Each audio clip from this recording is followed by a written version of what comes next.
We're live. What is Radio Active Podcast? It's your host, Ace Boogie, and I got a special guest with me today. Introduce yourself, sir. Yo, what's up, San Antonio? What's up, world? It's your boy, Del Rico Dollars. You know, man, I sure appreciate you coming in today. How was your day today, sir? Man, it's a good day, man. What's it, Sunday? Today is Sunday. I went to church this morning, man. Shout out to Bishop Rick Hawkins. Preached a great word today, man, about moving forward. So that was great, man. We had a great breakthrough at the Place for Life Church. So, yeah, that's how my day started. So how about you, man? Well, mine is good, man, to be honest with you. But I want to talk about, you said his word was about moving forward. Moving forward. How did that impact you? What you know how sometimes the word sometimes just has a message for you? What was that message for you? Do you think? And that's exactly what I've been actually talking about for several weeks. You know what I'm saying? So it's just funny to go to church because I wasn't even going to go. You know, it's always when you ain't going to go, when you get up and go, it's like, dang, I'm glad I came. You know what I'm saying? Yeah. So that's all it was, man. Shout out to the GPS people, man. Okay, so I'm gonna ask you this. They say that most people become promoters because the promoters get all the women. They get all the poom. So I want to know, you gonna be honest with me today and let me know if that's the truth or not? What's the question? The question again is, does the promoters get all the ladies? Is that the real reason why most people even? Nah.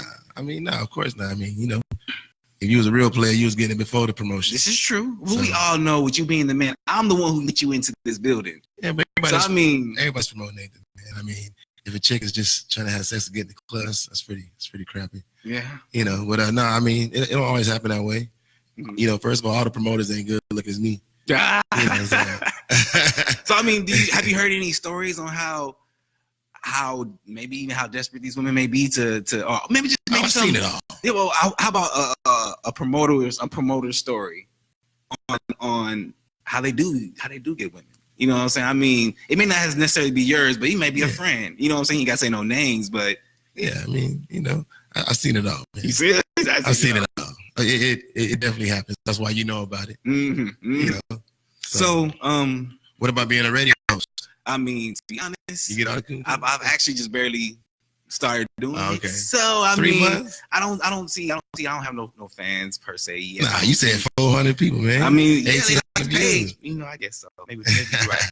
Maybe you're right. They watching you, man. They is watching. Where you from, AC? I'm from here. I'm from San Antonio. Yeah. What's out of town? Southeast, man. Like, I grew up on the south, off like where Military Drive. Yeah. Man, old stumping grounds, right? What school did you go to? So I went to Cornell and I went to Highlands. Okay, Highlands. Shout out Highlands, man. I started at Sam Houston in '93, and then I went to Robert E. Lee, and I graduated from John Jay, man, the Wu-Tangs. What? Yeah, man. You know, Marbach boys. Okay. So what made you want to be promoted? Would you say you had a passion? Have a passion for it? Man, now? you know, like I say, you know, you have to ask. It started a long time ago, man. You know, growing up, you know, I grew up in a party-like family. You know, black folks, man, you know, grandma dancing, you know, like my grandma was the type, you know, if you didn't want to party, you had to go to bed. Oh. You know what I'm saying? Like, she don't like no party pooper. Yeah. You know what I'm saying? So that's pretty much probably where it started at. Okay. You know? Okay. So, but how did it become a passion, though, for you? Like I mean, it was something that you was like, something attracted you to it. Yeah, it was attracted to me as a law of attraction. We came together, you know, it was inevitable. It was, you know, anybody that knows me ever since high school, I've always developed my own groups. Me and my brother, you know, my brother Calvin, you know, we actually had a group in high school when I was 15 years old and he was 12. So, yeah. And what did you call yourselves? Together as One. Together? It was me, him, and Ferran Dumas. And, so that was your R&B group? It was an R&B group. Yeah? Yeah, because we grew up in Long Beach, California. But my father's side of the family is from, you know, Denver Heights. You know what I'm saying? So, Denver you know, Heights? When he retired from the Navy, he wanted to come back home. So that's how we ended up in San Antonio in '93. And so, yeah, we started the R&B group Together as One, performed at Club Miami, my first show ever. You know, we performed Tony for, you know, Willie Anderson, all them boys, you know, the Spurs cats. Yeah. Willie picked us up, you know what I'm saying, took us under his wing. We was performing all over San Antonio and shit. Yeah.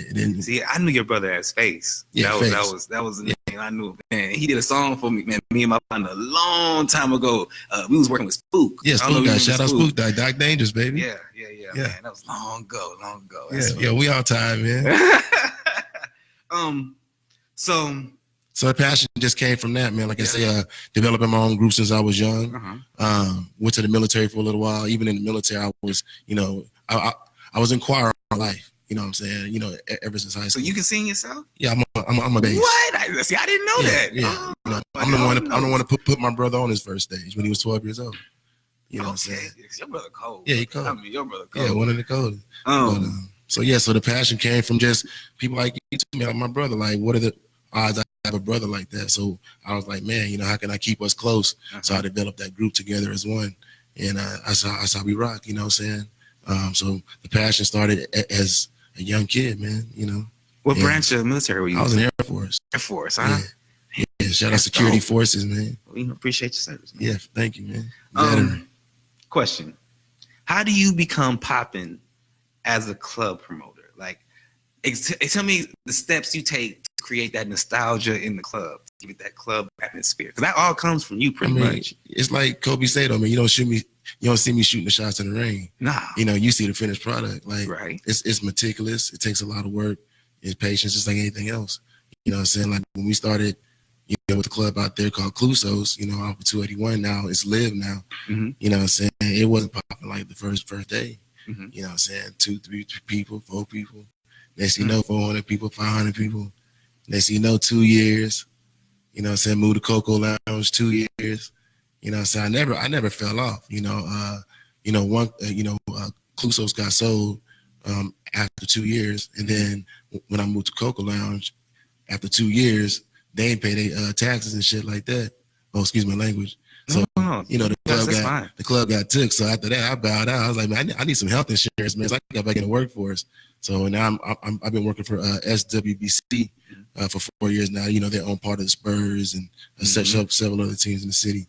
So I got with them. I've been with them for 4 years, doing the collection counseling and getting people employed and getting people jobs for 4 years. You know what I'm saying? So I mean, how? So that's all promotion, man. That's all. Yeah. That's I'm trying to figure out, how did you get the people in though? Like you said, few at a time. So was it just made it fun for those little bit, and they just told people, and then they brought a little bit more? Like how did that? Yeah, people are attracted to you, man. Like I said, I come from the city, man. I'm from here. Mm-hmm. So when we got it popping, it was out there, and I just used that momentum to push a lot of brands. Like Skyline Hoodies. Mm-hmm. You know what I'm saying? They came to Coco Lounge and they came to me first. I actually helped name the clothing line. Shout out B.A.M, man, so it sounds like it's pretty much, if you mess with the community gonna mess with you. For sure, yeah. It's gonna reciprocate.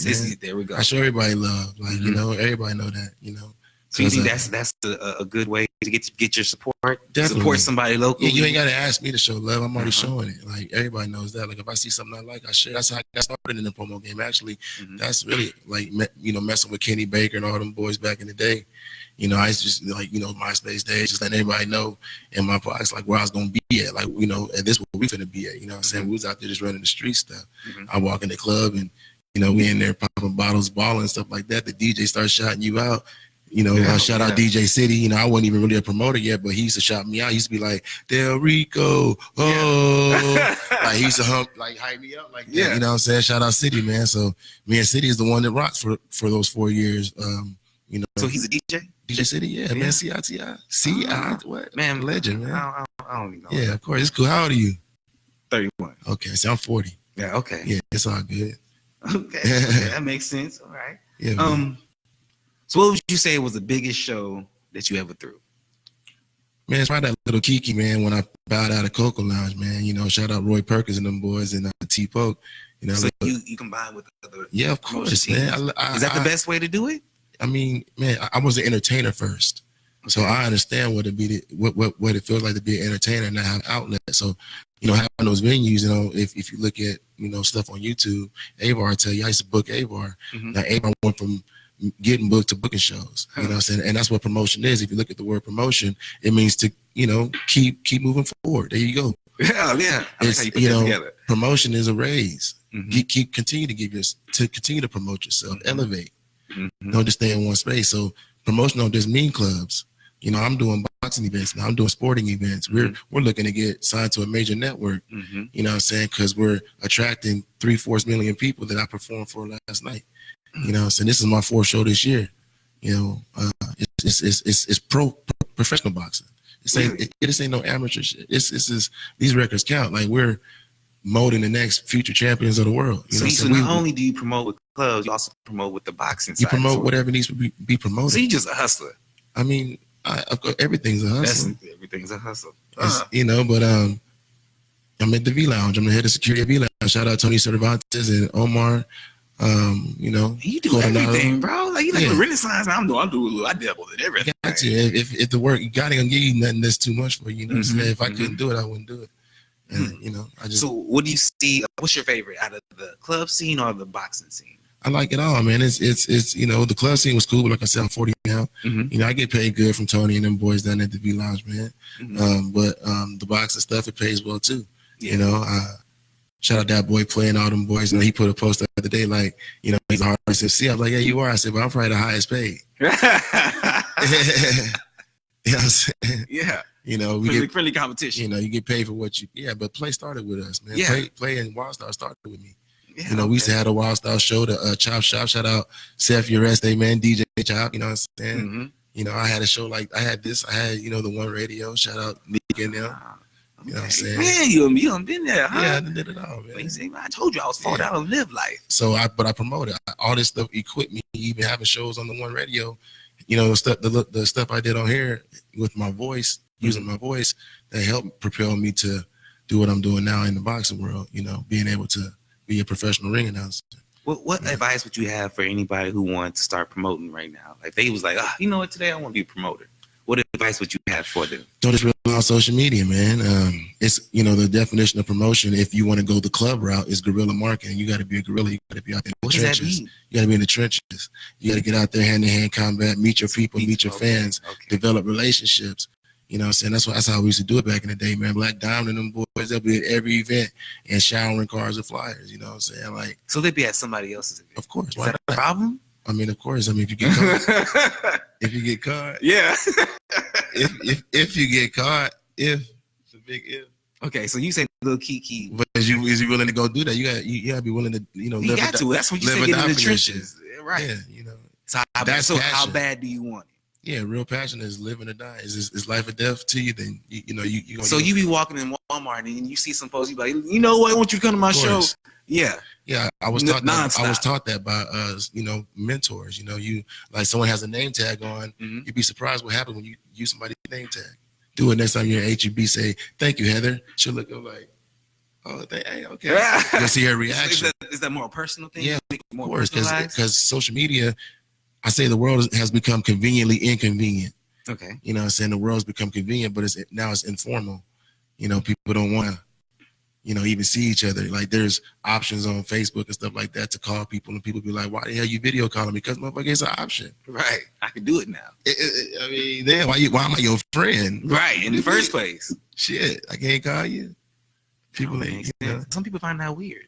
Why? I mean, but then it's not weird that you just friended me. Then they ain't your real friends then. So unfriend them. So Kiki, biggest show. That was a big show.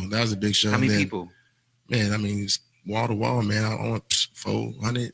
So did you feel like man at that point? Did you feel like you made it? You like, no, man. You know, I was just trying to eat, man. Like I come from the streets out here, man. You know, I've been on since I was 16.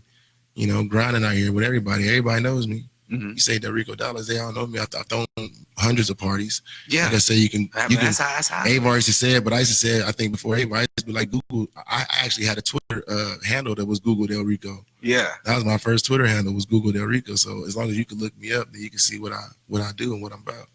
My name is attached to a lot of links, you know.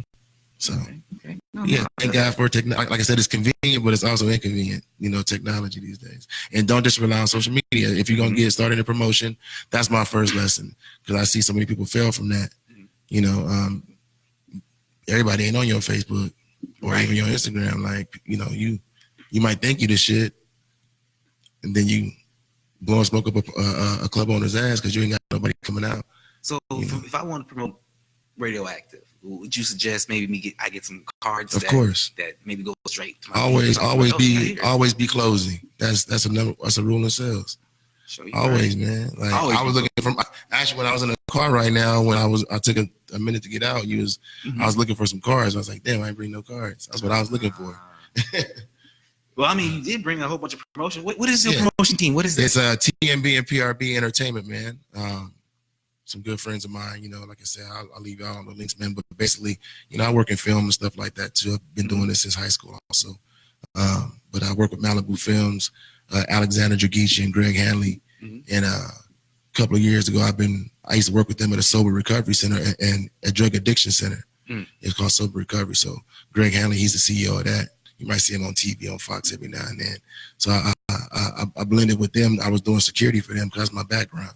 You know what I'm saying? That's how I got into the club scene. I actually was doing security at Sky Lounge back in 05. Yeah, I was doing security, man, at Sky Lounge back in 05. You know what I'm saying? And so yeah, we did that. That's when Hurricane Katrina hit and the Saints was out here.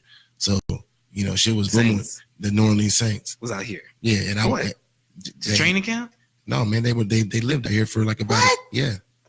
Yeah, my slow one. Everybody looking at me like you didn't know that. Nah, man, yeah, Hurricane Katrina. That's right. Yeah, so the Saints was out here. I forgot about that. And the club scene was really booming on Babcock area. Like it's a small little spot, but I had that spot. And that's how, like I say, people just see in your face over and over. So I really been in the club scene, man, since I was like 15 years old though. Why are you sneaking in? No, not sneaking in, because like I said, I was performing. We got picked up by Willie Anderson of the Spurs. My first time ever developing my first group, he asked my dad, he was like, these your boys? And he was like, man, I'm going to manage them. So we thought we left Long Beach, California, and came to San Antonio. Everybody was like, y'all going to be riding horses and all this, Yeah. I was like, man, what we going to do in San Antonio? It was 93. So, we came out here. So y'all came out here for the music?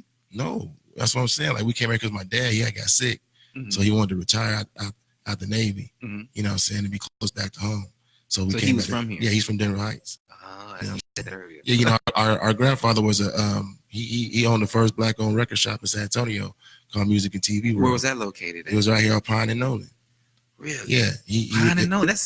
That sounds so familiar. Who used to record there? Was it somebody? No, it was a record shop, man. It was called Music and TV World. Record shop. Yeah. So people That's like so old school. Like when you say record shop, I'm thinking these people used to go there and record or something. Nah, you know what I mean? You need record, put it on the vinyl. Yeah, so the urban music scene really started with my grandfather out here. You know what I'm saying? And then boom, So he's in the soul. Yeah, for you. yeah. Our cousin Jay Farrell, Killer Jay Streets. Farrell, like the guy who does the impressions. No, man. Jay Farrell, James Brown from 15.5. The one that grabbed Yeah. Yo, yeah. Yeah, that's funny. 15.5 Yeah. When she won. Yes. Yeah, yes, bro. Yeah. I remember going to see them perform at John Jay one time, I think. Yeah, John Jay. There you go again. Bro. Oh man. That was way back then, bro. So yeah, man. So like I said, it's in the blood, man. It's in our blood, it's in our culture. I remember when nobody wasn't rapping in San Antonio, John Starnes, shout out John Starnes, also known as Lavola. We grew up with him. Like, he used to come through. I used to go to school with Question back at Robert E. Lee when he wasn't even named Question. I know all these cats before they had nicknames. Damn. That was really good. Yeah, I knew these cats before they had nicknames, man. So that's pretty much my story, So I can't speak for nobody else, but my passion came from me. I was always around me, man. All my friends, all my buddies, all the homies. That's what everybody did. So did you say you was? It was like bubbling. Was you a popular guy growing up? I mean, yeah, I was fairly popular. I think I was different because I came from Cali. So we came out here in '93 when Snoop had just blew up type shit. So that's what everybody would call me, like Long Beach or Snoop. I rode with the Great Street Crips and all them boys and all my cousins, everybody in my family's Crips. So back in them early '90s, mid '90s. Yeah. So yeah. So when you have a big show like you did with Lil Kiki, how do you keep the violence down? Respect.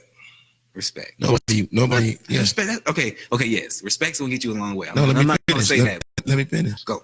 I'm sorry.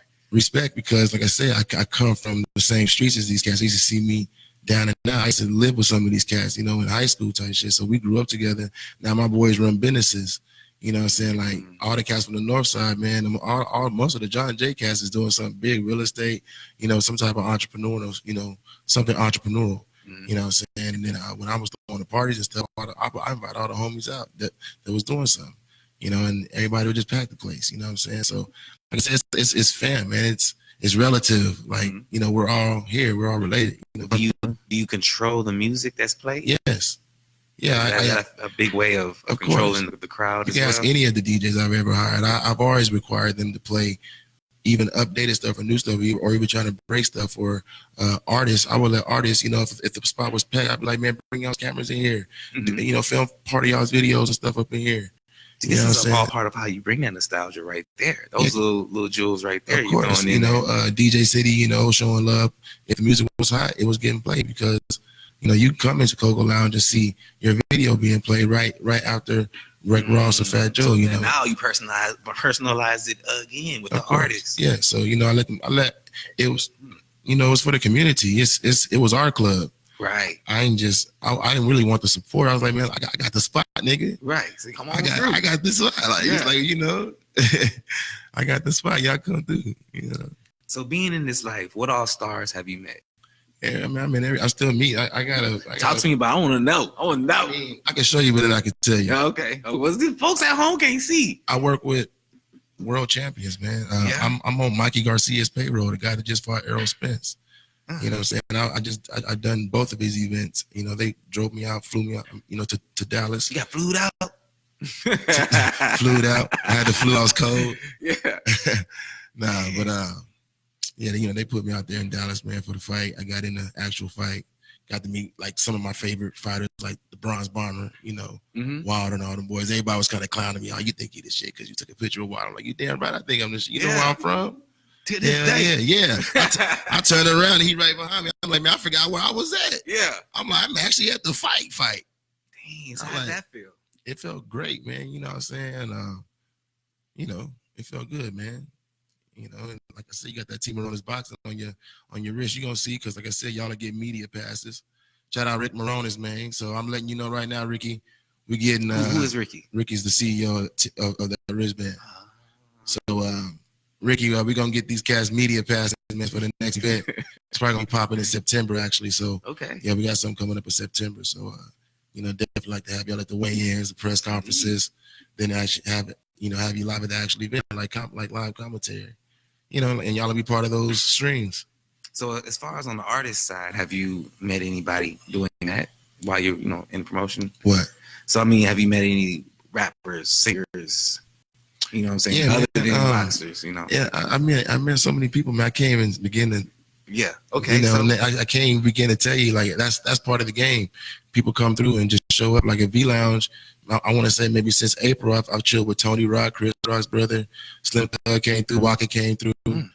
Shout out Frankie Martinez, man, that boy Toy. You know what I'm saying? He bring out a lot of people. Just went to the Baby concert not too long ago.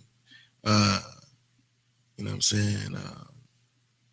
I mean, you know, the list goes on. DJ Envy, DJ my birthday party. Okay. Richie Branson came through. Shout out Richie Branson. I'm probably one of the only promoters, if not the only promoter, that's ever booked Richie Branson. I don't know if you know who Richie Branson is. Is he from San Antonio? He's from San Antonio. I know what you're talking about then. Yeah, okay, so you know. What exactly does he?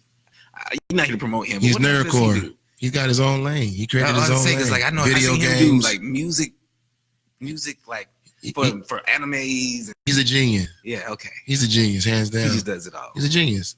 I mean, there's no way around it. I mean, he's a senior designer for Bleacher Report, so a lot of stuff we see on Bleacher Report, you know, that's Richard Branson. That's a San Antonio product. So if you go on his page, it says it on his Instagram, senior designer for Bleacher Report. Yeah, he does all the memes. He creates his own video games.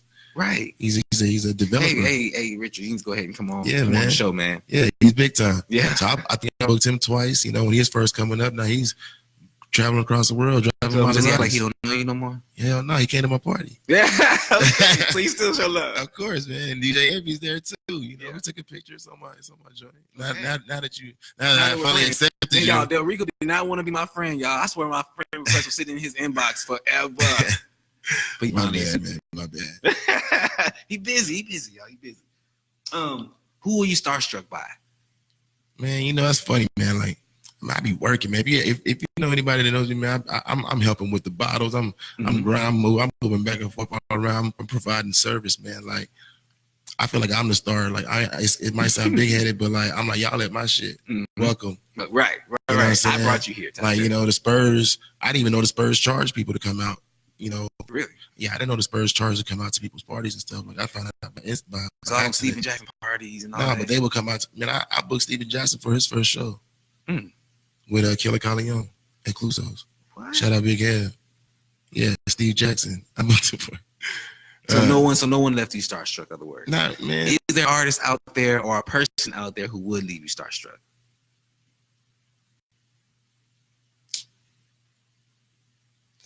Damn. Is it Rihanna? Who is it? Yeah, Rihanna left me. Yeah, Rihanna. Shout out Rihanna, man. If you listening, we're gonna play your music in a minute. Oh man. Shout out Acey Turner, man. Radioactive, man. Okay. So yeah, Rihanna. Ooh. When it comes to promotions, who says the worst person you've dealt with? Someone you like, yo, I'm not gonna deal with them again. You gonna have somebody come up here and meet you outside. Look. Blow this bitch. Okay. Somehow try to go around. Is you mean janky promoting? You can be like another promoter, a DJ. I run into a lot of jankiness, man. I run into some jankiness recently, man. When I tried to do this certain event, people know because it was, people was gonna come out, but yeah, janky promoting. So what's some things that people do that just you gotta watch out for? Lying, man. Lying. That's all it is lying. So a person comes to you with they a ain't idea. coming. The person ain't coming. You ain't got the money. You blowing smoke. Just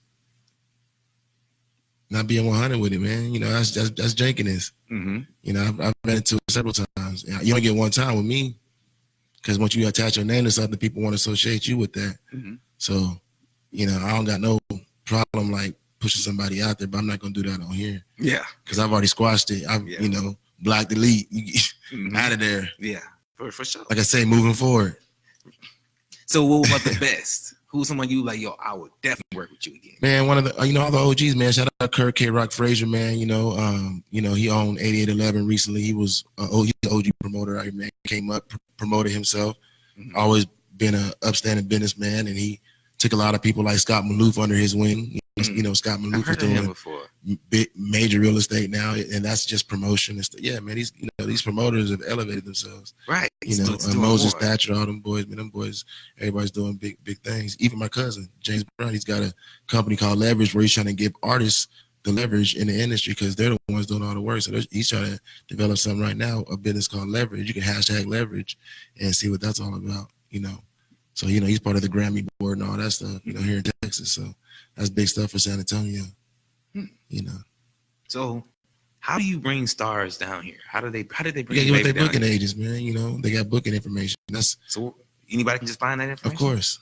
Yeah. If you really want it, if you got the bread to get them, what I'm saying? Like we book many people, we used to have the Bad Girls Club come out here all the time. Like I say, the Spurs used to ring my phone. The Spurs used to come out, right after a game, and I even know how they got my damn phone number. And they just call me up, be like, hey, man, you got VIP spots? But like, nah, man, it's sold out. They be like, man, let's put this with somebody. I'm like, who ain't going to want to sit with the Spurs? Right. Boom, but then I attach myself to them. Hey, I got the Spurs coming out here. What? Okay, well, now you got more people coming in. Exactly, man. That sounds a chain reaction. Yeah, thank you. That's a great word. That's the word I was actually thinking about when I was coming over here. But yeah, you gotta know your demographic and you gotta know strategy, man. Yeah, definitely. Is there anybody else that you want to shout out? Kurt K-Rock, man. That's Concepts After Dark, man. He owns Breathe Lounge now and all that stuff too. So if y'all, ever want to go check out Breathe Lounge, man, that's shout out to my boy K-Rock. Good business. Yeah, he good business, man. He got DJ Direct and Alley Cat, all them boys over there. City, but who else, man? Frankie Martinez, what I'm saying, doing big things. He's over at the I tried to get Frankie on. He didn't respond. Yeah, man. Frankie Martinez, man. We actually won awards together, man, for doing this entertainment thing. I didn't even know you could win awards for this shit. I wasn't trying to win no award. Just hustling, like you said, man, grinding, trying to eat. I got 4 kids. You know what I'm saying? So I'm just working. So where does this money come from to get these folks here? Man, you create your own money stream. You sit with owners because you're an owner. You're an independent contractor. As a promoter, you got to think and talk business. Like if you want to sell somebody something business wise, you got to talk their language. if you want to sell medical supplies, you got to speak the language of a doctor to get them interested. You got to know the language.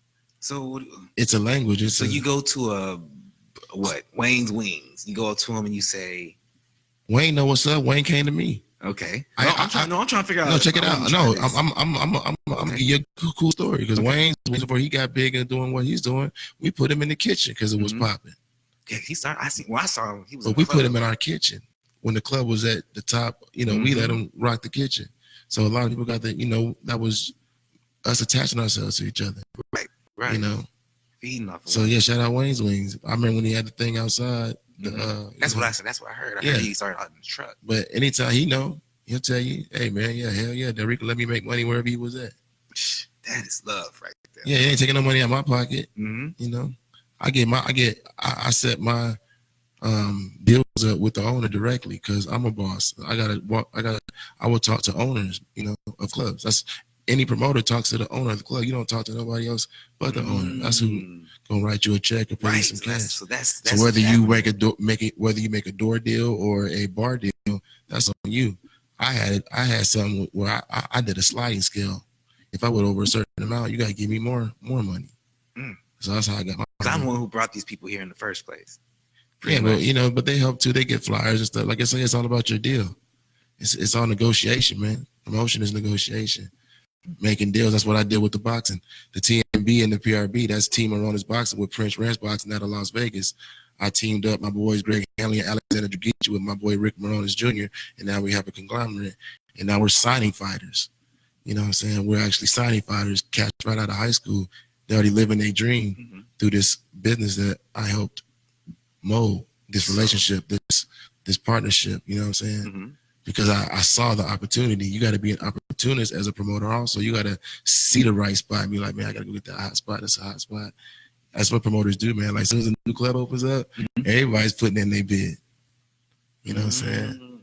And I used to get clubs because I would always use my clout from another venue that was popping. I would go tell clubs like, yeah, I'm the guy that's making all this shit pop off. So club owners would give me deals. You can go downstairs and see you down there. Yeah, you got to be a great negotiator. You got to be a great negotiator. Okay. Yeah. So a deal maker. A deal maker. So you got. So when it comes to you looking for your money for a show, are you looking at certain people, or this chicken spot could be the place, or this barbershop could be the place? Like anybody could be my sponsor. Anybody, yeah, man, because especially when you get popular, that's what it is. It's a popularity contest. Everybody wants to be where it's hot at. People when they come to the club, the first thing they ask is it popping in there? Right. First question. You know what I'm saying? Like I'm like, shit, come in. And how do you answer that question? Even though it's a funny question, man. I feel like it's a trick question sometimes. I'm like, shit, like how am I supposed to know? Yeah. Like come in, bro. Tell your friends to come. Like it's a spot for everybody. Like. I tell everybody now, like, don't come out here to support me. It's a spot in the city. Like, I got a spot downtown. It's upscale. You know what I'm saying? Like, come out because we don't never charge the ladies. That's a plus. It's right on the river. It's sexy. You know what I'm saying? There's hotels all around if you want to get a little sweet or something. Yeah. You know what I'm saying? I'm 40 years old now, man. I'm not, we doing the grown and sexy thing. Like, so just like, I'm like, man, but people look at it like, oh, man, I don't want to go out there. I don't like Del Rico. I'm like, man, look, man, I'm past all that stupid stuff, man. Like, I'm grown now. Yeah, so it's a popularity contest, man. Like you can burn a lot of bridges. And I've seen a lot of friendships get crumbled in this game. People get jealous, envious. People want to make a name for themselves. They want to branch off. They say, it's getting watered down like this rap game. Everybody wants to be a rapper. Everyone wants to be, I was in it when everybody wasn't trying to be a promoter. So I think that's why I got, go so far from what I was doing. But like now everybody wants to, be a promoter. So, but it's cool though. It's cool. It's moving forward. It's promotion. The game's supposed to elevate. So it sounds like cool. competition. Yeah, I ain't hating on nobody. Yeah. Yeah. It's friendly competition. Okay. Well, speaking of that competition, when you see me, I'm not shouting out nobody because, you don't know who I'm promoting to. You don't know what arena we're even trying to get in. So I don't feel like it's stepping on no toes by shouting out my homies and my friends that's doing their thing. Shout out Davey Williams. Doing his thing, my boys at the Fourth Quarter Sports Sport. You know what I'm saying? The homie owns that's black owned. Oh, yeah? It's called what again? Fourth Quarter Sports Bar. Where's that located? Right here on Wurzbach. Oh. Yeah, on Wurzbach. You ever been to Fourth Quarter? Fourth Quarter. Fourth Quarter Sports Bar. Sports Bar. No? I don't think Man. I think that's probably, I've been under a rock. What the last spot you been to? You've been putting man? me on so much stuff, man. It's crazy. I'm about to go back and rewind and listen. Yeah. I'm about to be in the scene. But you know what I'm saying? I need people like you. You know, you get me out the box and like, yo, come over here and come check this out. The you know key thing, man. You just said it. We're getting Stay outside of the box, man. Yeah. If there's crabs in the bucket, get the fuck out the bucket. Get out there. You know what I'm saying? Like for real, find a way out the bucket because, dog, that's the only thing, bro. Like being a black ring announcer. Mm-hmm. I'm probably like the only black ring announcer you probably ever heard of.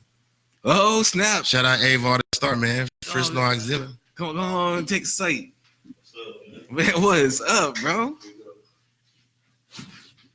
Started to think he wasn't coming. We went to start calling him out. Where Avar at? I'm giving him all this free game. So, man, up, chilling. I was telling him how like Mike's on the floor. You got the mic for him? You gotta turn it back on too. I turned it off. I was just telling him, Avar, how you went from getting booked to booking shows. You know, he's talking about promotion. I was like, you know, make sure you have it close to you. I was like, you know, promotion is elevating, always moving up. You know, like you know, giving yourself a raise. Yeah. I was just telling him, you know, how we used to do it. Yeah. So y'all go back. Oh yeah, far. Yeah. Distance. So when y'all first meet each other? Man. Probably at a show somewhere. It had to be at a show. Was it a competition? Was it a dance competition? Playing basketball back in the South. Damn. I don't even know, man. I don't know, man. I think I met you a long time ago. When fingers was staying out there in the pond and all that. Yeah. It was a long time ago. Right. We forgetting about them days. Them days so far back. We forgot about I hear you talk about something called the Chocolate Boys. What is that? What's Chocolate Boys? Ah, fam, you ain't ready for that, fam. Yeah, it might be before my time. Is that before my time? It's right. It's three dudes who we had three dudes in every high school. It was like 15 of us. Yeah. So high school. We was all dark skinned, so we was chocolate boys, except one, we call him white chocolate. You know what I mean? We just throwing all the high school parties, you know what I'm saying? It was easy to get everybody to know because we had school all day. We could talk about it. Mm-hmm. And we had somebody in every school. So shit, our party was just lit. Look. It was nice. Yeah, I've been creating a team parties since I was 15. So I just told him. Yeah. You know what y'all started young. Yeah, man. So that's why I don't be at the club all the time. I be like, right. Yeah. I'm tired of this. Get a real job. So in the podcast game, I believe it's cheating when you buy your views, right? Yeah. So in the promoting game, would it be cheating if I was to bring like Taz Angels down or something? Like pretty much using women to be my not my guinea pig, but to bring the men in. No, that ain't cheating. That ain't cheating. What would be considered cheating when it comes to promotion game? I don't think it is no cheating in promotion game. It's like it's put them ass in them seats. I mean, I guess it could be cheating like if you at somebody's event and you only really there to get everybody to go to your stuff. Like it could be something like they doing this kind of like yours. Stepping on toes. If on the same night, I go both out of Friday night or something, but you popping up at his Friday nights with flies to get there free to your Friday night. But Avar, that's the guerrilla marketing part of it. I mean, it is, but I think that's kind of wrong. But it ain't cheating. That's the game. Yeah. Now you got to go out there after they do it, and you got to take them flyers off. Right. I'm burning these bugs. Hey man, like don't catch a couple, man. Hey, because it does happen. That's the on grind. a regular basis, man. Yeah. I mean, I guess it wouldn't be cheating because you gotta create that nostalgia. I mean, right. y'all are charging people $250 for a bottle that's only $40. How do y'all pull that off? Nah, fam, it ain't $240 that they're not just paying for a bottle. In Dallas, it is. I mean, but they wouldn't just be paying for a bottle. You paying for a bottle in your own section for you and your people not to be bothered. Like that cost for you to be in your own private area. Well, didn't you pay for that section and that bottle? Well, this is how the bottle breaks down. You got to think about it. If you got a big party and y'all go to the bar and the drinks is $5-10 a pop, y'all gonna spend, I'm gonna spend that anyway. Right. So why not be comfortable and have your own section and shit like that? Waitress, so you paying for a service. That's all. That's why they're willing to do it. It's more than just the bottle. in this. Oh, I'm gonna ask you, April, since you just got here. Have you who was the biggest person that you can think of that you brought down? Like the biggest event that you've thrown yourself? Myself. Not yourself, but the biggest event you've thrown. That I've been a part of, like yeah. I mean, you were the promoter or artist? No, as a promoter. As a promoter, the biggest show that I've probably put together.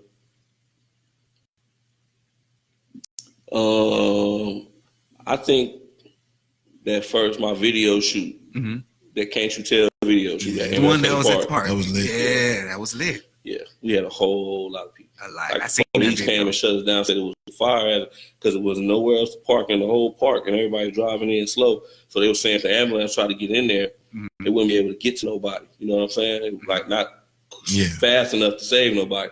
So they shut it down. So shutting shit down in the city, huh? Yeah, you know what I mean? I think that was the biggest one I did for myself, you know, promotion wise. And to be honest with you, man, I'm gonna go ahead and say the 2,900 people joint last night, man. The Team Maroon's boxing joint I did. Like I said, it streamed 3-4 million people.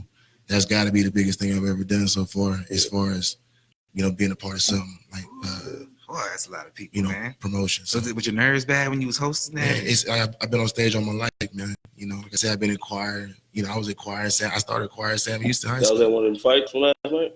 Yeah. Because I seen your brother posting pictures. Yeah, man. I had 3-4 million people stream. And then we had 2,900 plus. So we set a tennis record. Actually, shout out Floresville Event Center in Floresville. But we set a tennis record, and they've been there for centuries. You know what I'm saying? So, yeah, shout out them, man. So have you met anybody that left you starstruck? Starstruck? Yeah, in a sense. Nah. Is there anybody out there who will? Nah. He said it, for him, he said it's Rihanna. Rihanna? I mean, I don't think it even be starstruck for him. It's just that she's that fine. Yeah, exactly. And the right here, I got the option to holler at you. Yeah, you know there you go. I don't think it'd be starstruck. You know what I mean? Because I don't think no stars, in my opinion, don't. I mean, like, I ain't gonna get nervous. He's Avar the star.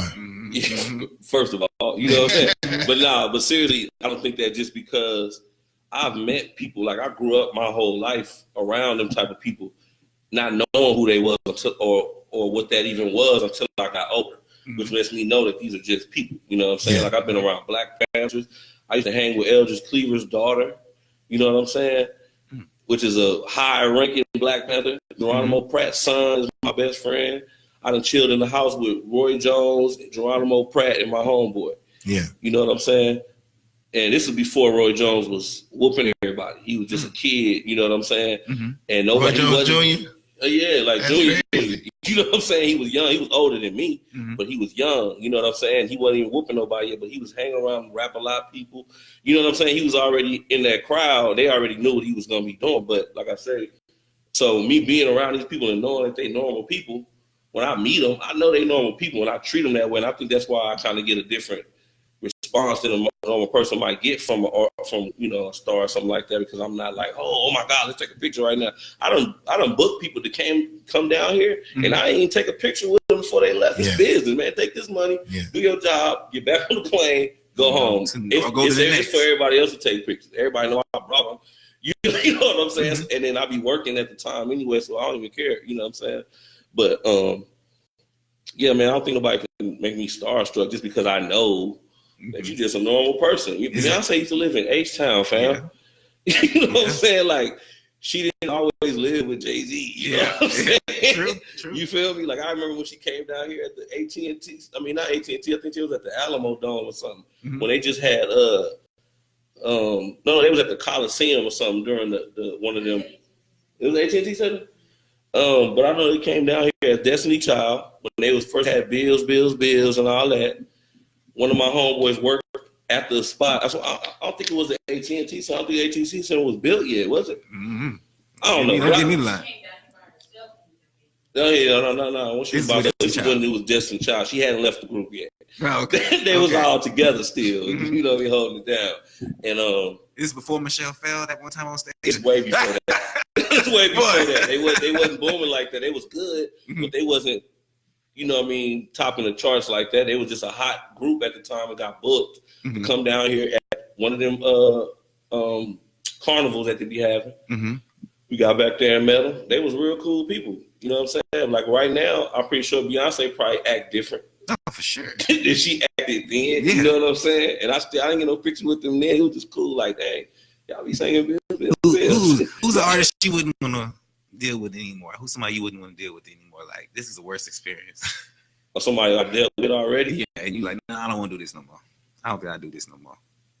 I hate to say it because I got so much stuff in the situation. Yeah, and that's kind of what he was saying too. I mean, if it's gonna start a problem, I don't think it's gonna start a problem. It shouldn't. I mean, whatever. But Jay Holiday, man, he's unprofessional, bro. Get out of here. He's unprofessional. But that was a good show. What do you mean about it wasn't even a good show, bro?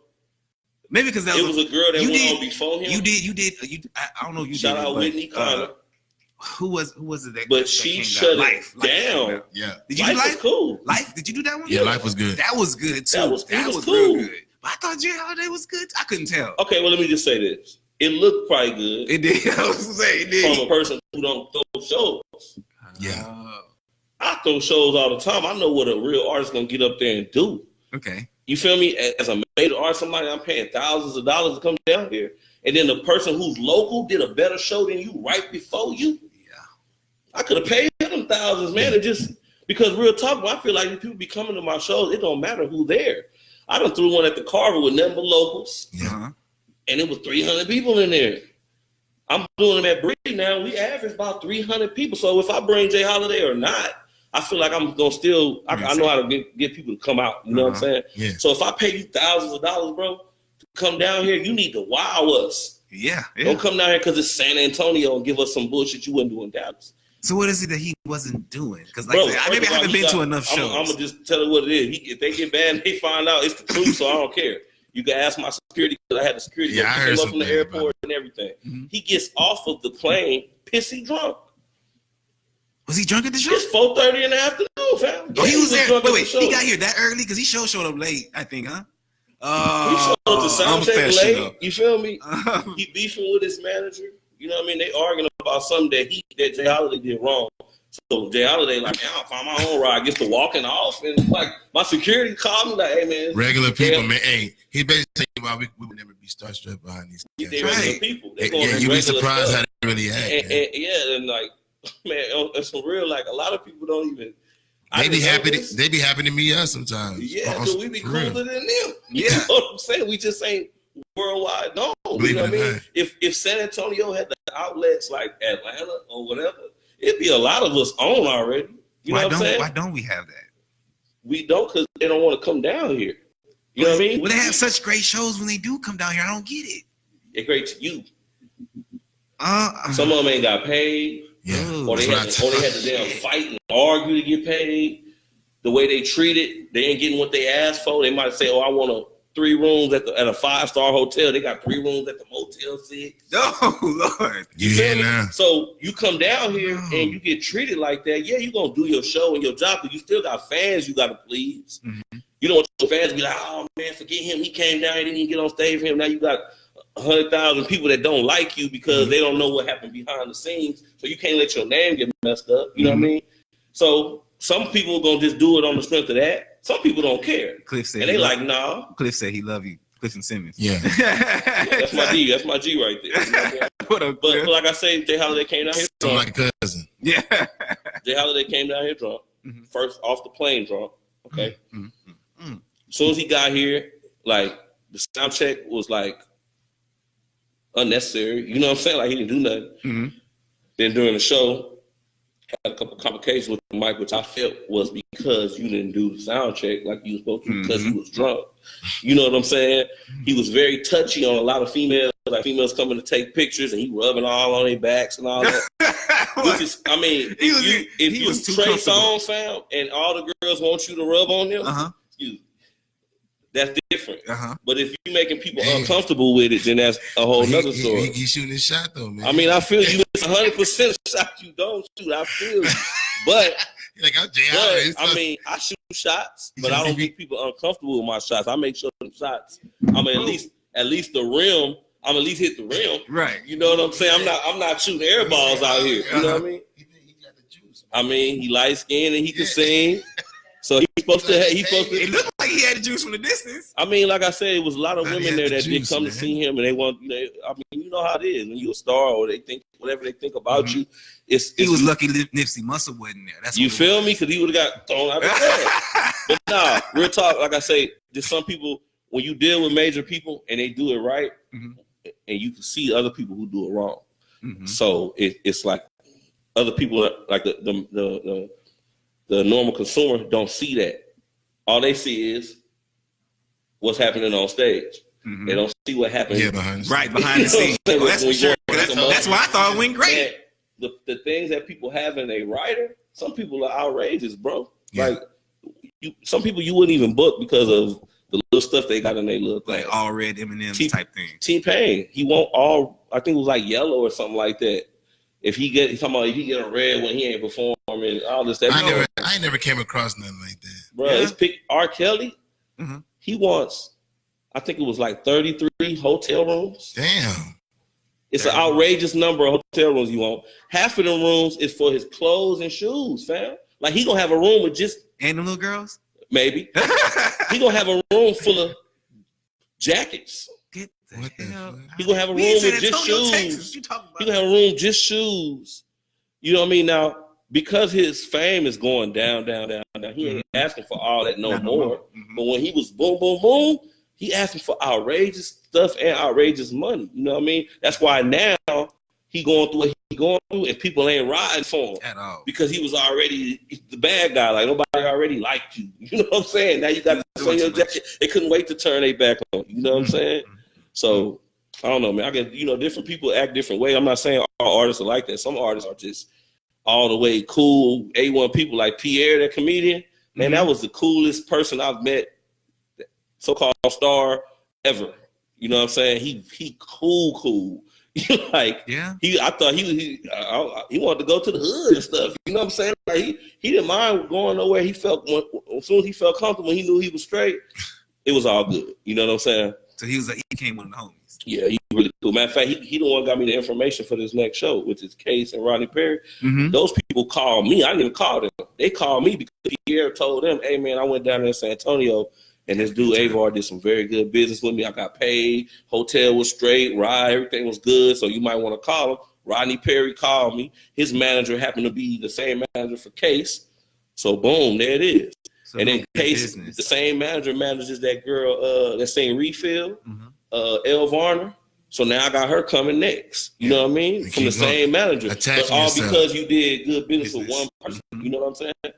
But you see the passion he likes. You gotta like to do it. So you gotta like. Yeah. Some people doing it for the wrong reason. Yeah, exactly. Like doing it because they want clout. You asked me a question like, it's been promoted. You get the. Yes, I had asked him earlier. Do you get? They say promoters get the women. That shit come anyway. I've been getting that all my life. I don't even want it. I be like, man, look, I'm working.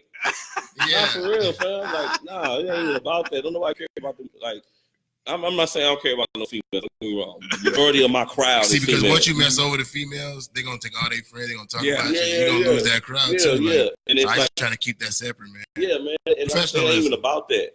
I do it because I like to have fun, and a lot of it ain't having no fun at all these places. So I created myself. Right. You know what I mean? Who gonna bring Pierre? Where's your passion come from, though? Where's your passion come from? You just had a great show, and you just like, you know what? That's it. Nah, I like that atmosphere. I used to think it was me being on stage, but it was just the atmosphere, period. You know what I mean? I like the club. I like the star. I like the good shows. You know what I mean? I like that atmosphere. You know, having a good time, drinking, laughing, I like that atmosphere, like a barbecue at night. You know what I'm saying? I like that type of atmosphere. Would y'all say this promoting feeds y'all ego? Nah, my ego was big as hell before this. I ain't even gonna lie. My ego get big. I ain't gonna lie. When you throw a great show, does it not? I'm not humble. Yeah. I mean, I'm cocky as hell. It had nothing to do with that. Like I could have been selling burgers, and I've been like, yo. I'm probably the best burgers on the You feel me? That's just me. Exactly. You know what I'm saying? So it's a calling, man. I could have been the janitor, like, exactly. Hey, y'all niggas ain't never seen the floor this shit. You know what I'm saying? You see your pimples in this. You feel me? Yeah. It don't matter. It would have been whatever. I mean, these type of people. It's all about, like I say, pay-per-view. Even with getting people to the club, man. Like the more people you get into the spot, like you're gonna get paid. Like you write your own check as a promoter. Right. If nobody don't come, you don't get shit. Right. You still gotta pay your DJ and all that stuff. Like people don't know about all the times I came out of my pocket. You got a lot of cats that work with me. I done came out of my own pocket and had to pay people. So you got overhead. On a bad show. But people don't see that part. Yeah. So do y'all recycle y'all sponsors? Yeah. I'm coming back. Don't worry about that. Sponsors or people who put some money up. Yeah, man. I look at people that sponsor other stuff. And I'm about to say I ain't even got nobody to sponsor nothing I've done. I bring TMB and PRB a lot of sponsors. If you look at any of our boxing events, man, we have it. I need that. A crazy. You know what I'm saying? Yeah, I need that, bro. Because I literally come out of my pocket for the show. As long as you got eyes, if I lose, it's all me. You know what I'm saying? Yeah. But the real reason why I do that though is because I think it's got a lot to do with the reason that San Antonio in the position we in, as far as no notoriety, is because two things. When it comes down to spending money and when it comes down to working, people scatter. You know what I mean? When if you work, you'll have the money. You know what I'm saying? But nobody want to work. Everybody want handouts. You know what I mean? And then when it don't work out, they want to be blaming you. Yeah. You feel me? They be like, hey, y'all want you to throw this show for me, blah, blah, blah. I'm like, all right, I'll throw the show for you, but you still got to do your part for it to work. Like, you don't understand, it'd be different entities into making a show happen. It ain't just me. You know what I'm saying? Like, so what is that process to make a show happen? For those at home. I used to create sub-promoters too. I see people that, come to my parties all the time and reach out to them and ask them if they want to be a promoter. I've actually helped a lot of people become DJs, promoters, like players to come to me in the club, like, almost a decade ago and be like, man, he see me on the mic, you know what I'm saying? He was just coming up as an MC. He'd be like, man, let me, you know what I'm saying? I was like, you know what? I got shit to do anyway. So here you go. Next thing you know, he rocking all my shows, all my parties. He one of the hottest ones out there. You know what I'm saying? Now you know. What did it take though? I mean, you had to get a DJ in place. You had You gotta make that deal. You gotta have great negotiation skills. Like I say, you're an independent contractor. You know what I'm saying? Like you're a businessman, so you got to be able to talk to another businessman. Like I said, you got to speak that language. You got to be able to close the deal. Yeah. You know what I'm saying? Once you get the spot, you can do anything with the venue. Look at Nick Cannon's show, the Wildin' Out. It's just a venue. Yeah. Anybody can do that here. If everybody wanted to, he could create a Wildin' Out and just get some cameras and you know what I'm saying, put a couple pilots together and try and shop it. I mean, if you want to. So how big is persistence in the things that y'all are doing right now? Is persistence key, or I'm only going to try to get you once? Or persistent? No, being persistent. What's persistent mean to you? I mean, what's the definition of persistent? I'm gonna keep hitting you up, type thing until you at least say no. I'm not gonna stop hitting you up until you say no. If you don't say no, then I'm gonna keep trying because you're making me think there's an opening somewhere. Well, I mean, it's good in some instances, you know what I mean? But I ain't that type of dude. If I call you a few times, I'll give you a few times, but if I'm feeling like I'm being ignored, you know what I'm saying? Or if I'm blatantly, you know what I'm saying? Or disrespected, I'm gonna back up. I don't really, you know what I mean? Like I say, I've been throwing this since I was 15. So I know it don't really matter about a location. They're gonna come wherever you tell them to party at if your parties is lit. You know what I mean? Like Davey, shout out to Davey, man. Davey a cold promoter. Yeah. I don't give a damn. Davey say, "Hey man, we having a party at the Devil House." Williams. Yeah. I tried to get. If Davey told me he had a party at Lucifer's crib, we can be promoting all these guys. I'm trying to get these guys on. These guys are not. If Davey called me and say, "Hey man, we having a party at Lucifer's crib in hell," I'm going. Yeah. You know what? So Davey party's been lit for a very long time, consistently. And he was one of those guerrilla promoters that got out there in the streets and hit them. So he was to say, "Hey, we all be out there. We see each other." So location don't matter. But I'm saying all that to say, I'm not gonna beg no owner of no club and keep hitting them up, about trying to rent their club out. You tripping? Cool. I come from the days. When sometimes you was you had an event and you came after them other promoters. Yeah. If you really grind, you're gonna take it and replace it. I see 3-4 flyers sometimes at a time. Sometimes cats will let you ride. Sometimes some cats will throw your flyer away. But that's, man, like I say, we used to bump into each other out there in the streets, grinding for this promotion thing, just to making a name for ourselves, basically. Right. So it's all about how bad you want it, man. Right. If you really want to do it, like you want to do this radio show, right? You've been doing it for 3 months. I think a better word would be consistency. You got to be consistent. Mm-hmm. People that's come why like, I yeah, that's what I'm saying. Like persistent. You gotta grind, but you also gotta be consistent. You know, people know that with that's that how you build your that's crowd. That's why people fuck with me, because they know I'm solid. They know, damn, if the Rico give me a connect, a resource, the Rico, I ain't even talking to the Rico. The Rico see me. I see two people that go together. Guess what? I'm trying to make that link. Right. He know that. Mm-hmm. There's been plenty of times he ain't never asked me to share nothing in this share, because we don't work together. Like we real homies. Right. You know? Like I said, like he said, it's about consistency. If people continue to see you throwing successful things, or if they can trust you to tell you the truth. Like if I call Rico and be like, "Hey, is it lit out there?" and he gonna say, "Tell me." It's all right. Yeah. That's the truth, and I know now you're gonna tell me the truth. So if I call you at any time, you tell me it's lit, I know it's lit. You know what I mean? I can trust this man to tell me the truth. So once people trust you, I got the V-Lounge spot. He had hit me when I first started working there like 8-9 months ago, right? Long time ago. But the opportunity wasn't right. Opportunity came, and I remembered it. Boom! I linked him up with the owner right there. Like it's too easy. Yeah, it's too easy for me. Like, how important is that for y'all to fuck with each other? Everybody ain't gonna support you, bro. Right. So how important? If you're not ready, for me, it's important. If you're not ready for people to not support you, you need to get out the game. Right. It's gonna be way more no's than yes. Because but you're not taking full advantage of all your yeses. But you know, being a promoter, man, like the city feeds you. Like, you know, people come out to your events. Like, I didn't work for 5 years when I was doing Clues Coke Lounge. I lived in Stone Oak. I came from Marbach to Stone Oak. I mean, I wasn't working the whole time. I had 3-4 events, you know, a week. I mean, when I was really doing it, everybody know I was in every spot. So, you know, check here, check there, shit add up. A deal here, a deal there, you know, So what's the craziest thing? What's the craziest thing y'all done seen out there? Oh, getting shot. Like shot? What? I think somebody murdered. Murdered. At the 2 Chainz concert. Somebody shot, killed. Murdered. Well, first of all, that's not even. I don't know why I said that's not the craziest thing. I'm from the hood, fam. No, craziest thing is murder, bro. No. Hey, but you see something crazier than murder? Crazier than murder. I gotta go. I can't be at this. I don't want to be here when you say that. I mean, you see something crazier than murder? It was more. I'm gonna say crazier. It was more entertaining. Okay. Entertaining than murder. Murder's not entertaining. What's somebody getting shot? It's like, whoa, everybody looking. Everybody running. This dude, it was his birthday. You know what I'm saying? Matter of fact, it was that joke.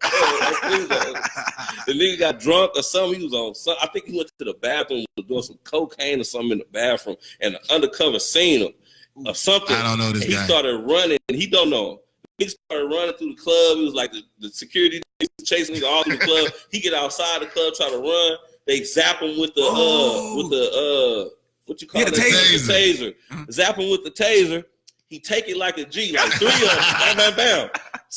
Pick them off. Yeah, I just said that outro. And kept running. You know what I'm saying? One of the dudes tackled him. He Emmitt Smith off the nigga. House back in his limo, locks all the doors.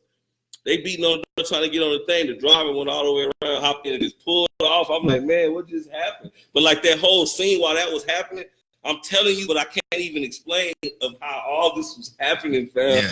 You know what I mean? Like it was a lot going on, women screaming and running. You know what I'm saying? Oh my gosh. And people getting pushed because security trying to get to old boy. It was just like turmoil. But it was just like, oh my God. Was it popping that night? It was stupid. I'm trying to tell you that. Stupid up there. That was actually, it was like, was that Thursday night? Yeah, Thursday night. On a Thursday? Nigga, that was like the night. I remember when it stopped, I was like, damn, ain't nowhere to go. I moved on to Coco. Yeah, man. Giving y'all the two piece. What you got that work? I need a story from you. You said he seen people got shot. Shot is good enough. I was out here. Yeah, you know, I was man, it was at Cluso's, man. Endless. It was like Endless, whatever that club. Endless what? I don't know. Endless Music. Endless Music. I was trying to find out the name of that club. Like a 2 Chainz concert. That was way out there, wasn't it? Yeah, it was like a 2 Chainz concert or something, man. And somebody got murdered. Yeah, that's what I was talking about. I was there that night. Yeah, 2 piece. His name was Earl. Yeah, I remember it was crazy. Somebody just got murdered for what reason? Yeah, y'all know? I know the reason, but I'm not gonna put it out there in the streets. But it was. I remember that. Yeah, it was like a personal situation. Yeah, health situation. So they was just looking for each other, and that was the day they found Yeah. He ran into him. He didn't care who was around. One time I seen walked off like he was a movie. But the craziest thing I seen before that, was these girls, man. I was driving, home, whatever, and I turned around, man, and they was flipped over and they was thrown from the car. Like all of them, they had left my spot. They was drunk. And they was all thrown from the car, and they were some friends of mine. So like I got to the scene first, man. So I'm pretty much like saved them, dog. Like, I don't know if you remember Whitney and Coco and all them. Yeah, I don't know. Yeah, remember they got in that big accident? Yeah, it was across from. Yeah, it was crazy. They was like thrown from the whip and everything. So that's one of the crazy things I see. Yeah, that's real crazy. Man, I seen a couple shootings. Couple. I can only imagine the things that y'all see. And it make you want to not go back. I have sex in their cars. Yeah. Outside, like it's probably me. Hey man, y'all can't do this here. Why not? You ain't there. Why can't you do that? I mean, it's against the law. First down. I got caught doing that. You know what I'm saying? It's I've against the law. caught. Let's start there. Yeah, I've been tased before. So they do get the boom boom then, huh?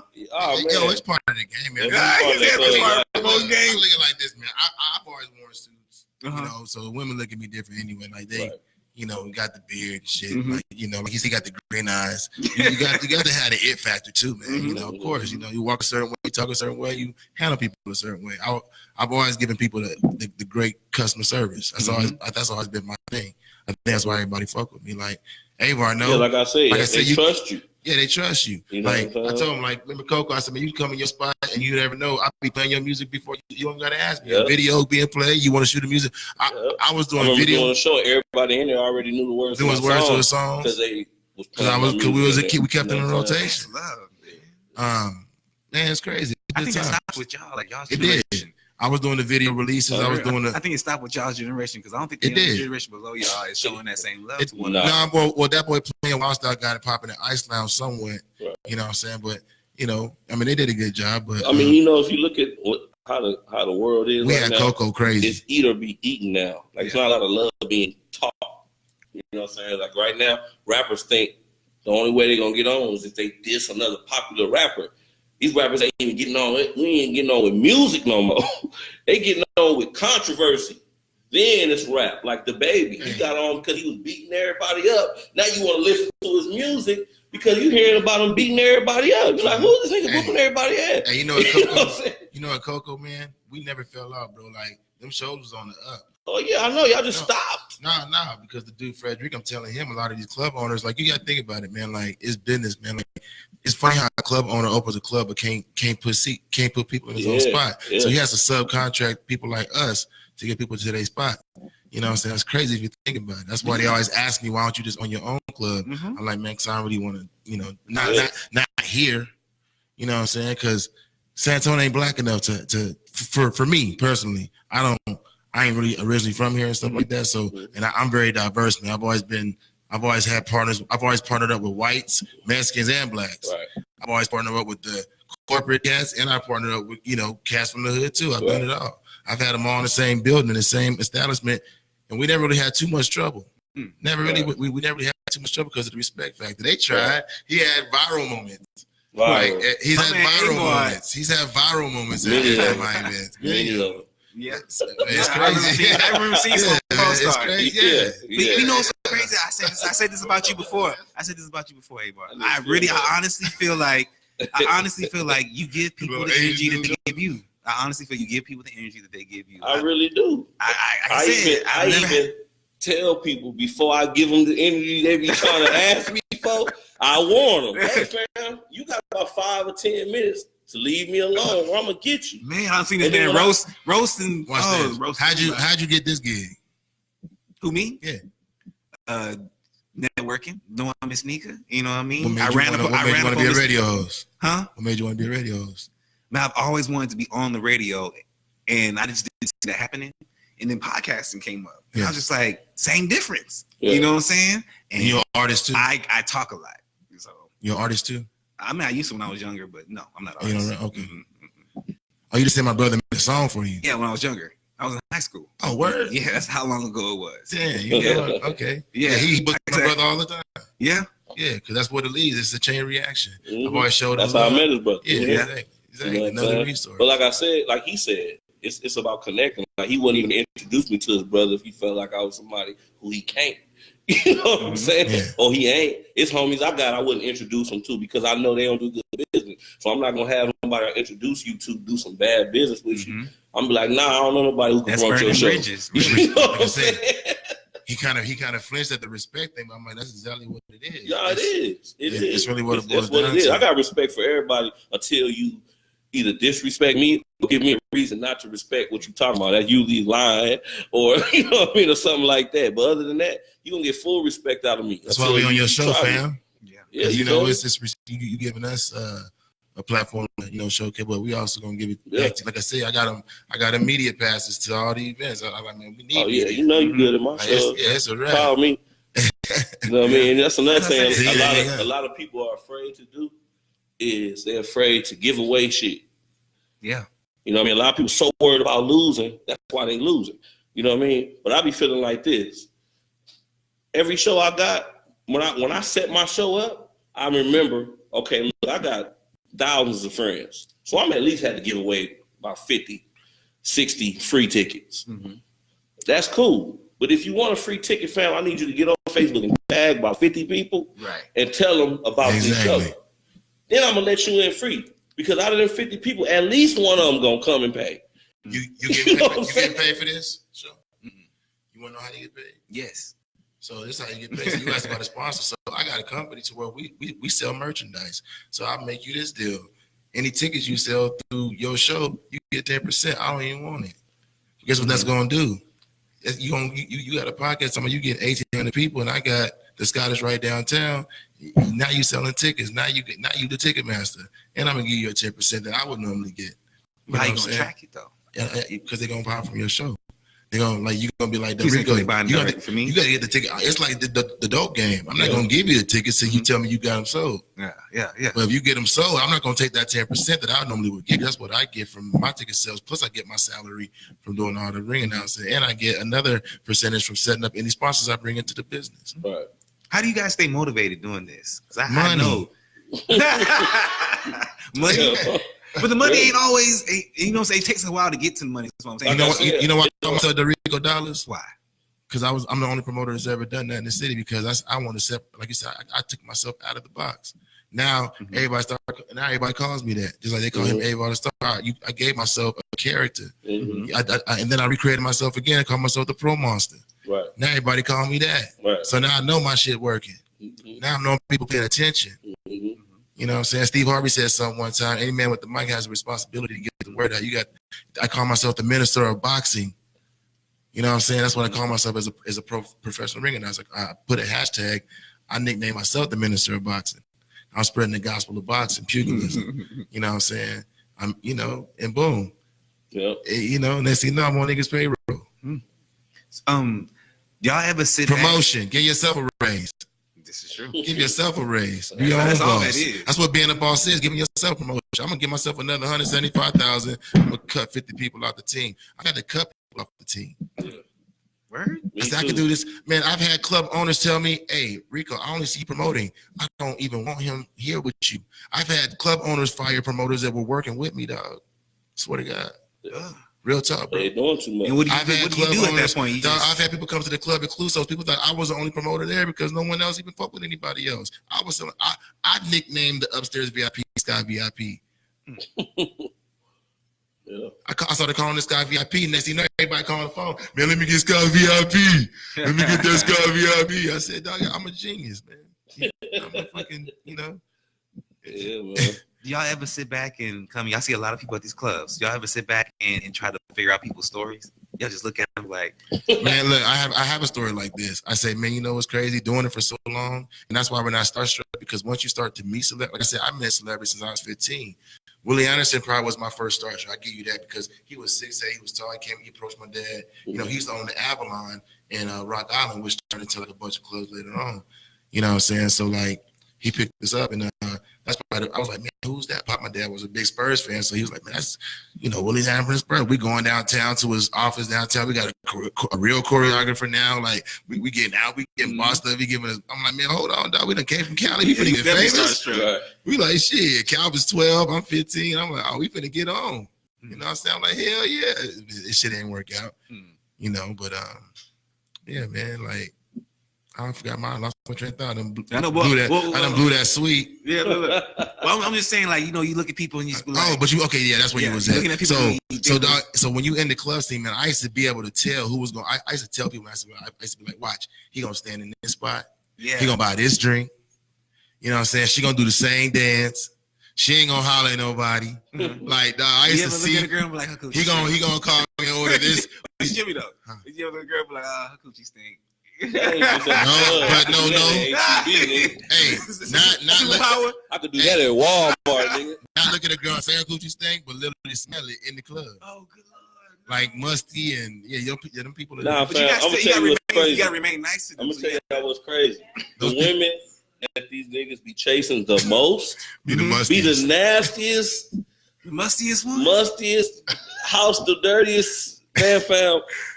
You don't know she got roaches though. I can tell y'all some crazy stories about some beautiful women. You be like, damn, should have took the ugly one. But for real, the other girls be cooking. But look, but you be surprised too. Yeah, you be surprised, like, you know, how people are really outside of the facade. You see them in the club and you know what I mean, like they dressed and they ready to put on a show for you. Yeah, you know what I'm saying. But they get to the house and it's like I can take my hat off, my nigga. These females got hats too. You feel me? Yeah. Snatching their little hats off, ponytail, be like. What movie was that when she took off a leg? I'll get you sucker. Yeah. Man, that was like one of the realest movies. And that's just what you is too. You feel like a sucker. I've been sucking. Yeah, fam. Like, why am I single? These women be looking good in the club, fam. It'd be like a whole ordeal they got going on. You seen that video with that woman? She had that bodysuit when she unzipped. Nah, yeah, fam. Yeah, I seen that in person. I'm about to say I've literally seen a woman like that. I'm talking about she's beautiful, fam. If you see her this right now, you be like, dang, fam. Oh man, she had the don't let her unzip. Man, she had the dirty clothes body, man. It was a bag of dirty clothes under there. I said, Jesus. Yeah, magical girl. Yeah, it was horrible. Horrible experience. So y'all had to guess, right? We're gonna put all the people in the bunch, all the women and all the men. What is their stories? If you had to guess, you know what I'm saying? Like, what you mean? They're looking for love or help. Majority. Looking for help. Help? You think? When you talking about they come to the club? Because you're looking at these folks, you know what I'm saying? What do you think most of them are looking? What are they? You know what I mean? It's like, what's their story? It's two different crowds we dealing with. Okay. Hip hop crowd and that R&B crowd. Okay. You got the bougie crowd too. And then the bougie crowd too. Okay, so that's three different crowds. Okay. In the hip hop crowd, everybody looking for, I feel like, clout. Yeah. They looking for attention. You know what I mean? They looking to be respected. Mm-hmm. You know what I mean? And have sex in the car. And they have sex in the car. They want not looking to buy drinks. You know what I mean? But like they looking to impress. You know what I mean? People they looking for that. Like they searching. Everybody trying to be number one in that hip hop world. You know what I mean? So it's a lot of competition in the room. You know what I'm saying? So that's that crowd. I think the R&B crowd, they just looking for a good time. Yeah. They a little older, you know what I'm saying? They just want to drink. Old school. Eat and smile, laugh all night, and then go home. But you know, when you get that lick in you, man, things change, man. The sober talk is different than drunk talk. I've never had no fights or no arguments at none of my R&B shows. It's just respect. Well, my last show, we had to snatch a heckler out of there. Yeah. Because he heckled, who was it, Jerry Debo? He said some fly stuff. Like, no matter of fact, everybody in the room was laughing. This one dude was just hating on him and just booed out of nowhere. But everybody dying laughing. Like, he wasn't a bad comic. Like, he was great. Shout out Devo, man. He was actually going hard on stage. Everybody laughing, falling out their chair laughing. This one dude, boo. Got him. We just got him out of there. He was already causing problems before, and I tried to be cool with him. He had them 4 Mickeys, man. Yeah, he was drinking 4 Locos or something before he popped up in that thing, man. He was drunk before he walked in the building. Yeah, exactly. I already know. But he just still went too far. So. How does the trust work between y'all and the artist, y'all and the DJ, y'all and the club owner? How does the trust work between y'all? Respect and business, man. Yeah. Is it contracts? Yes. I mean, that's how I work, man. I've worked with the big artists, man. I paid artists. You know, I paid artists, man. I paid DJs. I've had people on. I was on somebody's payroll, and then from that payroll, I had to pay my payroll. Right. You know what I'm saying? Me personally, it ain't no trust. it's with me and my people. This is how I just work. I pay all my people up front. Security, dough girl, my DJ, just like the artists. They want their money before I can get them on a flyer and say, oh, they coming. I'm paying these people immediately. Right? So boom, once I paid you, I'm gonna sit back and let you do your job. If you don't do it, I'm just not gonna work with you no more. Yeah. And to me, that's losing for you because I'm gonna do a whole bunch of shows. So do you want to continue to get paid and continue to have a good time in my shows, or do you just not, or you want to just continue doing, whatever it was you was doing? So I give everybody a chance. I haven't had too many written contracts. Somebody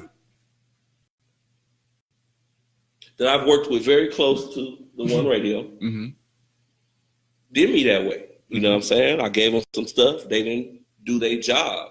So I just never worked with them again. So a lot of people gonna act like they mad at me when you do that.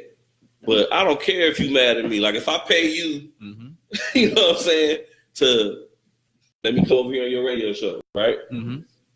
I expect you to let me come on your radio show. I paid you. You know what I mean? I don't want to hear, oh man, we had Del Rico, man, I couldn't get you on. Come on, fam, I paid you. You know what I mean? So I wouldn't get mad at you. I'm not going to talk about you online. I'm not going to do none of that. I'm just not going to work with you. Most people, I got people right now that happen just like that.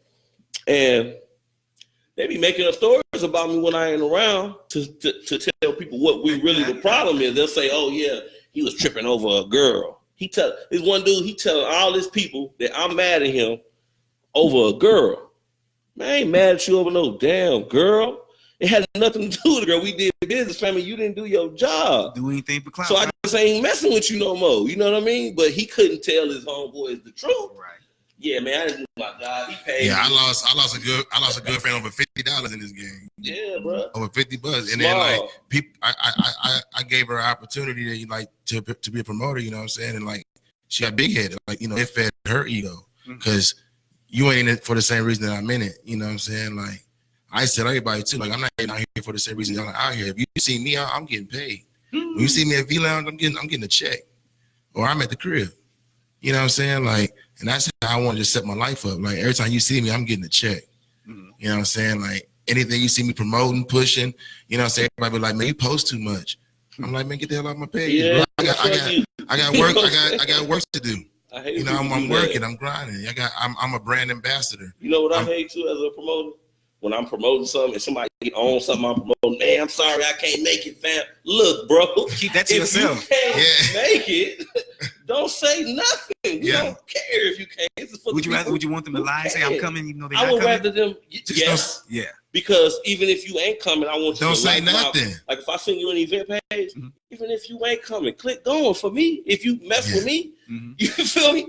Even if you ain't going, make it look good for me by clicking. Yeah, I'm going. Some people hate you so bad, they gonna click not going. Why you clicking that? We don't even maybe. I don't even show up in the stats. It don't show you who click not going, bro. It show you click interested, going, or maybe. It's not gonna show you who click not going. Ain't no such thing as maybe. You are really clicking that button unnecessarily. No reason. You clicking that, man. That's just crazy. So you want a sponsor? You know, you got to work, man. Yeah, man. You got a sponsor out of me, like I said. We talking about it. I'm starting to think about it. This game crazy. Keep our stuff up here on your show when you post it. I'll be like, check them out. You know. Yeah. So when you coming through, we got you. So I might quit. Yeah, man. I'm gonna be like Russell. Man, I quit. He gonna be like, man. It's hard. Man, you can't quit. You good. I'm like, all right, baby, I'm back.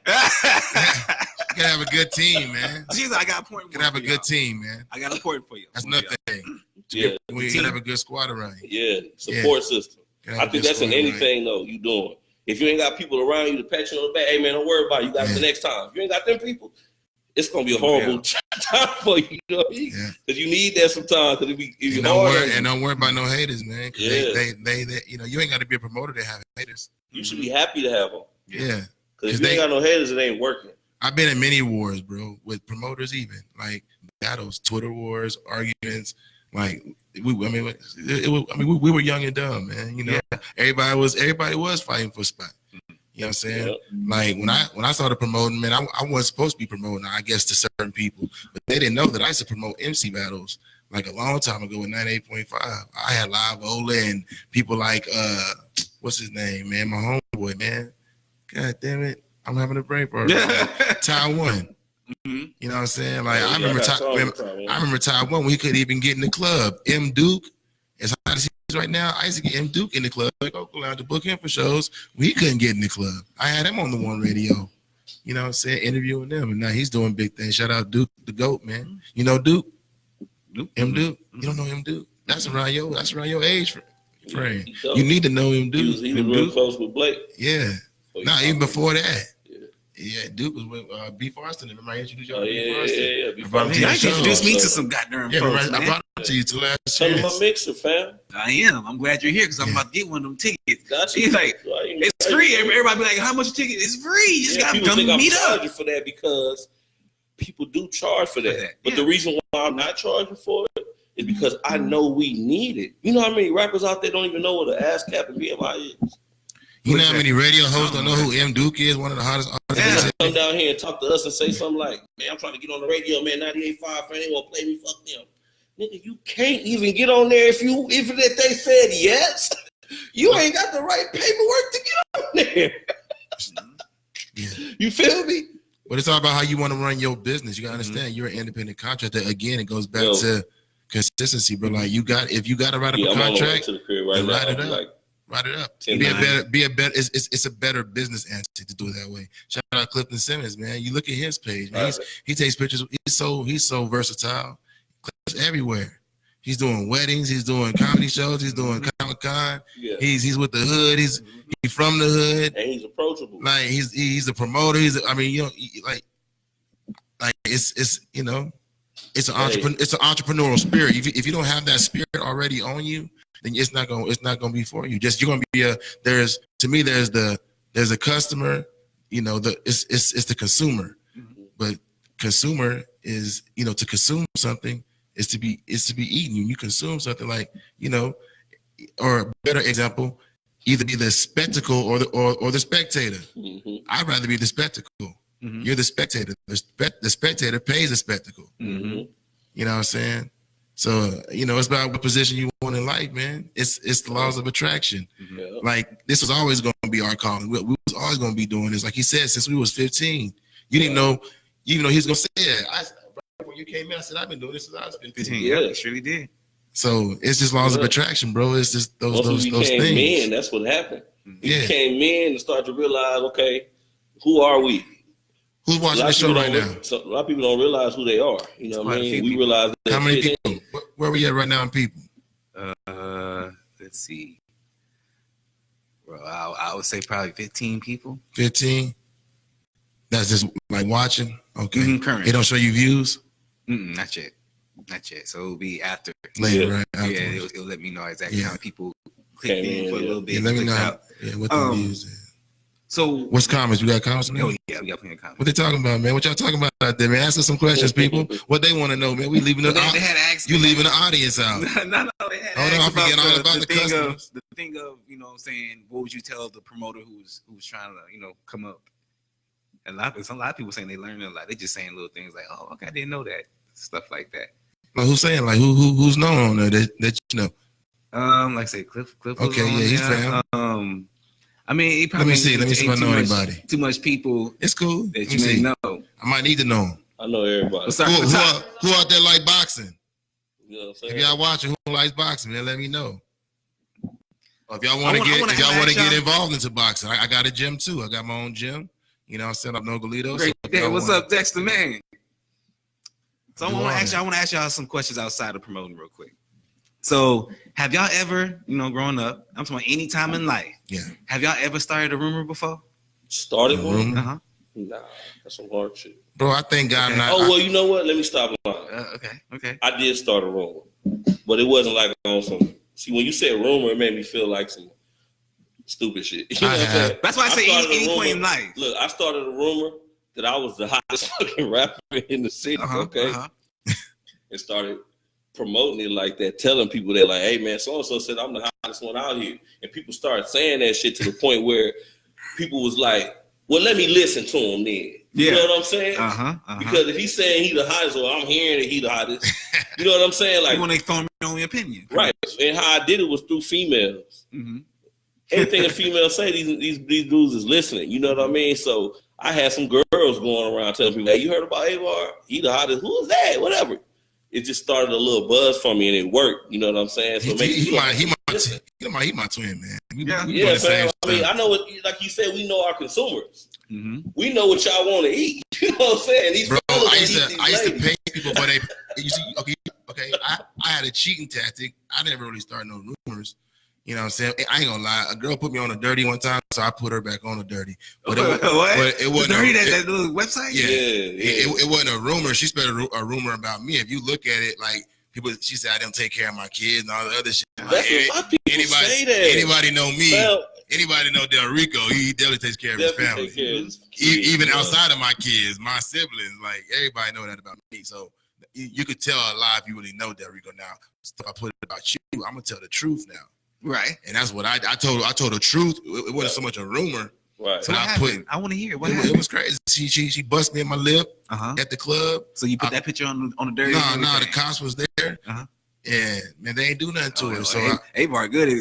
Yeah. What? Avar ass. Yo. Avar. I'm gonna tell you, Avar, I'm gonna tell you what I think you be doing. I think you be like, I'm gonna take this picture just in case. No, I'm gonna take this video just in case. Nah, let me tell you something. Oh, they finished my story, man. Oh, yeah. Go ahead, because I know what he's talking about. Nah, but I'm saying, bro, like I was talking about, the females. I don't even want to tell that stupid story, man. But anyway, bro, you talking about a cheat tactic? I did used to get people's passcodes to their Facebooks, and if it was a popular, sexy girl or something like that, I basically would tell her, hey, let me pay you for your password in your Facebook, and I would get several people. Yeah, I would promote from their page. So if you don't fuck with me, I know you fuck with her because she fine, she bad, and I'd be doing all the talking and shit like that. You know what I'm saying? And even so I did that a lot, man. I never really had no team after a while because, like I said, the club owners got rid of them because we used to have a book at Cluso's. We used to have to put our name in the book, whoever booking the VIP. After a while, we got upstairs and all that VIP used to be like so many spots. The owner would go to the book and be like, Del Rico. You know what I'm saying? So if I'm getting 20% of the bar, so let me give you an example of the negotiation with Del Rico, how I used to get paid. So I go to a club and I say, man, what you got going on your Thursday? You get paid, how much you making at your bar, right? Man, we making about 800 to 1,000. I tell you what, you keep your 1,000. Keep your $1,000. When I start promoting here and bringing people in here, anything after that $1,000, I want 15%. Anything over $5,000, I want 20%. I had a sliding scale. So if I come into the night and I got all my parties booked for the night, all my sections booked out, I come into the night with 3,500. Now I only got to make 1,500 to hit my 20%. That's at 11:30. So from 11:30 to 2 o'clock, my bar in 10, 11, 12 grand, I'm getting 20% of that. That's every week. That's from one spot. Now I got Friday Empire. I done made a deal with them because I told them I started a rumor that I was a man in the club scene. Right. I'm the pro monster now. Pro monster, it's in the name. So I went to the Empire and they was like, we heard about you. Yeah. Come over here. Hell yeah. I was with them for a year and a half. Yeah. I go to the V Lounge. My boy Tony, shout out them. Tony came up to me. He gave me a promotion. I've been there 9 months. He started giving me a promotion. And he want me in the front of the club. He said, when people come to my establishment, I want you to be the first they see. Now, for the TMB and PRB, I'm the ring announcer. I'm the face of their business. Come on, bro. You got to be the face of something. You got to be, it's everybody's calling. Right. You know what I'm saying? People want you to be part of everything. Yeah. They want to attach themselves. I mean, you know how many tags I get a day? Because people know that if they attach themselves to Del Rico, somebody might say, I'm definitely gonna start tagging you now. Man, people be tagging the shit out of me. Tag you it. Well, I gotta accept it first because I get tagged. So that's what I got. Like, you wouldn't even see none of my stuff no more because everybody. Because what I put on there was like, y'all keep tagging me, and I know y'all see me sharing y'all shit. Y'all see me doing this historic shit, bro. I can be in the Boxing Hall of Fame for the shit I'm doing right now. Boxing Hall of Fame. There's only one black person in the Boxing Hall of Fame. His name is Henry Jones, ironically, same last name as me. And his name was Henry Discombobulating Jones, but he was under Michael Buffer. He's the only black professional boxing ring announcer in the Boxing Hall of Fame. And I'm I'll be the second. I'm right out the tongue, right out Marbach. Yeah. And niggas ain't even fucking with me. I'm promoting. I use all my platforms because my brother's an artist. I grew up as an artist. You ask anybody, I've used all my platforms to promote locals since day one. Yeah. You know what I'm saying? I used to manage an artist named E Get Money. I had his shit popping in and all those spots. You know what I'm saying? Fucking DJ Scream was fucking with us. You know what I'm saying? Yeah. Hold on 1 second. Yeah, Avar gonna have to go. I want to ask you one more question before you go, Avar. Now continue with you. Okay, I ain't tripping. Have you ever had to sneak out of a girl's house before? Would you like to tell that story? Have I ever snuck out of a girl's house? Snuck in, mother. Yeah, had to sneak out, sneak in. Hide under the bed. I ain't never snuck in, but I've definitely snuck out. Okay, I want to hear one of the stories when you had to get out. Daddy was coming. Yeah. No. Oh yeah, man. Have you? It been situations where I've been in a girl house and a nigga came, a man came home, or knocking on the door. But really, it'd be like a lot of these females be very clingy. Mm-hmm. So I went over there, this girl crib, and we chilling. She was expecting me to spend the night. Mm-hmm. We did what we God damn. As soon as she went all the way to sleep, spend the night. I just tiptoe up out there. Yeah, I didn't want about her. Just I want to be at my house. You know what I'm saying? I want to be at home sometimes. I don't like. Yeah, I snuck out like that before. Comfortable spending the night. Like she went to go take a shower and I left. Sneak out story. I'm talking about even if you had to go back to high school. Oh yeah. Okay. Oh yeah. Super sneak out there. Okay. Okay. So this girl, I ain't gonna say her name. Say her name. Nah, she married it. Okay. She married it in a nice little life. Tell them you're welcome. You know what I mean? And I go to her crib, and I actually, now that I talk about, I said I never snuck in the white window. I'm lying. I used to sneak in her window. Okay. So I was. I knew you were lying, Avar. I would pull up, and this when we had pagers. Okay. And bloop bloop pager. Let her know I'm outside. She'll open the window. Boom, I'm going out. Now this time it's around Christmas time. So I'm in there, you know what I'm saying, giving her gift. You feel me? Merry Christmas, you feel me? So giving her the gift, boom. You hear boom, boom, boom, boom, knocking at the door. Oh. She ain't even had no lock on her door. So, but she got like a bunch of stuff at the front of the door, like so it could kind of like block us and try to get in. So boom, her pop's trying to get in the door. He put in the door. I flip over on the side of the bed. It's like a bunch of gifts and stuff over there. You know what I mean? He clicked the light on, blam. She throw the cover over everything over there. She like, get out. I don't want you to see the gifts before I wrap them. Damn. Man, she wanted to see the star before she, you feel me? I'm over there, bro. She like, get out. I don't want you to see the gifts before I wrap them. He like, oh, I'm sorry. So he clicked the light off and go, you know what I'm saying? He talking to her through the door while I'm creeping around the room, grabbing my phone. Her dad, and he a SAPD. Oh, man. Yeah, bro. So I crawl out the window, blaze down the street, call my partner and dip off, you know what I'm saying? But it was like, woo, it was really close, you know what I mean? Her pops, I was just afraid of what he might have, come on, man. Yeah, that's knock somebody's daughter down, you a cop. You know what I'm saying? Shout out. Put you on that list. Yeah, shout out Carrie, man. I'm gonna say Carrie, man. I got a sneak in story. Yeah. Living it. That you go ahead and do. You gotta go. Man. Yeah, I'm out, man. I appreciate you for coming through. Coming Hit through, me up, man. 250,000 people, man. I need that fight track, man. I need something to walk out to. It's network. Maybe that track you and Calvin did. No cuss words? Nah, not really. Okay. Not really. No, I got we got kids and families out there. No, that's why I asked. I don't want you to drop a F-bomb. Similar, something close to that. You wanted to mix it tonight tonight? Jay wanted to mix it. I don't know, man. Do that flu? Yeah, we having like a little unplugged thing, having a little small mixer. Yeah. I stopped through last year. Mm-hmm. But hit me up though, man. You know I got you. Sure, baby. All right now, man. Avar the star, y'all. Yes, indeed. Y'all hit him up, man. He got a big show coming up. Blow his page up, y'all. So yeah, I snuck in this girl's house, man. Carrie, broke her virginity, watching Snow White. Mm-hmm. You know what I'm saying? I told her, I said, man, I didn't want to come in your house, man. I knew I shouldn't have came in here. We woke up. Her dad comes in the room. It was a white girl. Mm-hmm. So her dad comes in the room. He's like, what's that in your bed? He don't even acknowledge me as a person. No. Yeah, this nigga said, what's that in your bed? Like she titty out loud. We wake up. Wait. So, okay, hold on. Okay, back up. Yeah. So I'm telling you, so living in Heritage, going to John Jay. Mm-hmm. That's Central District? No, it's North Side. North Side, okay. You know what I'm saying? So I had this girl named Carrie, man, this white girl. She was a grade older than me. Mm-hmm. So we was in home ec class together. Mm-hmm. You know what I'm saying? So, we lived in the same neighborhood. So it was one night, she was like, man, just come in the crib. You know what I'm saying? She was ready to get it in. You know what I'm saying? She about to graduate. I was a junior, she was a senior. And I came in, man, popped the cherry and shit like that.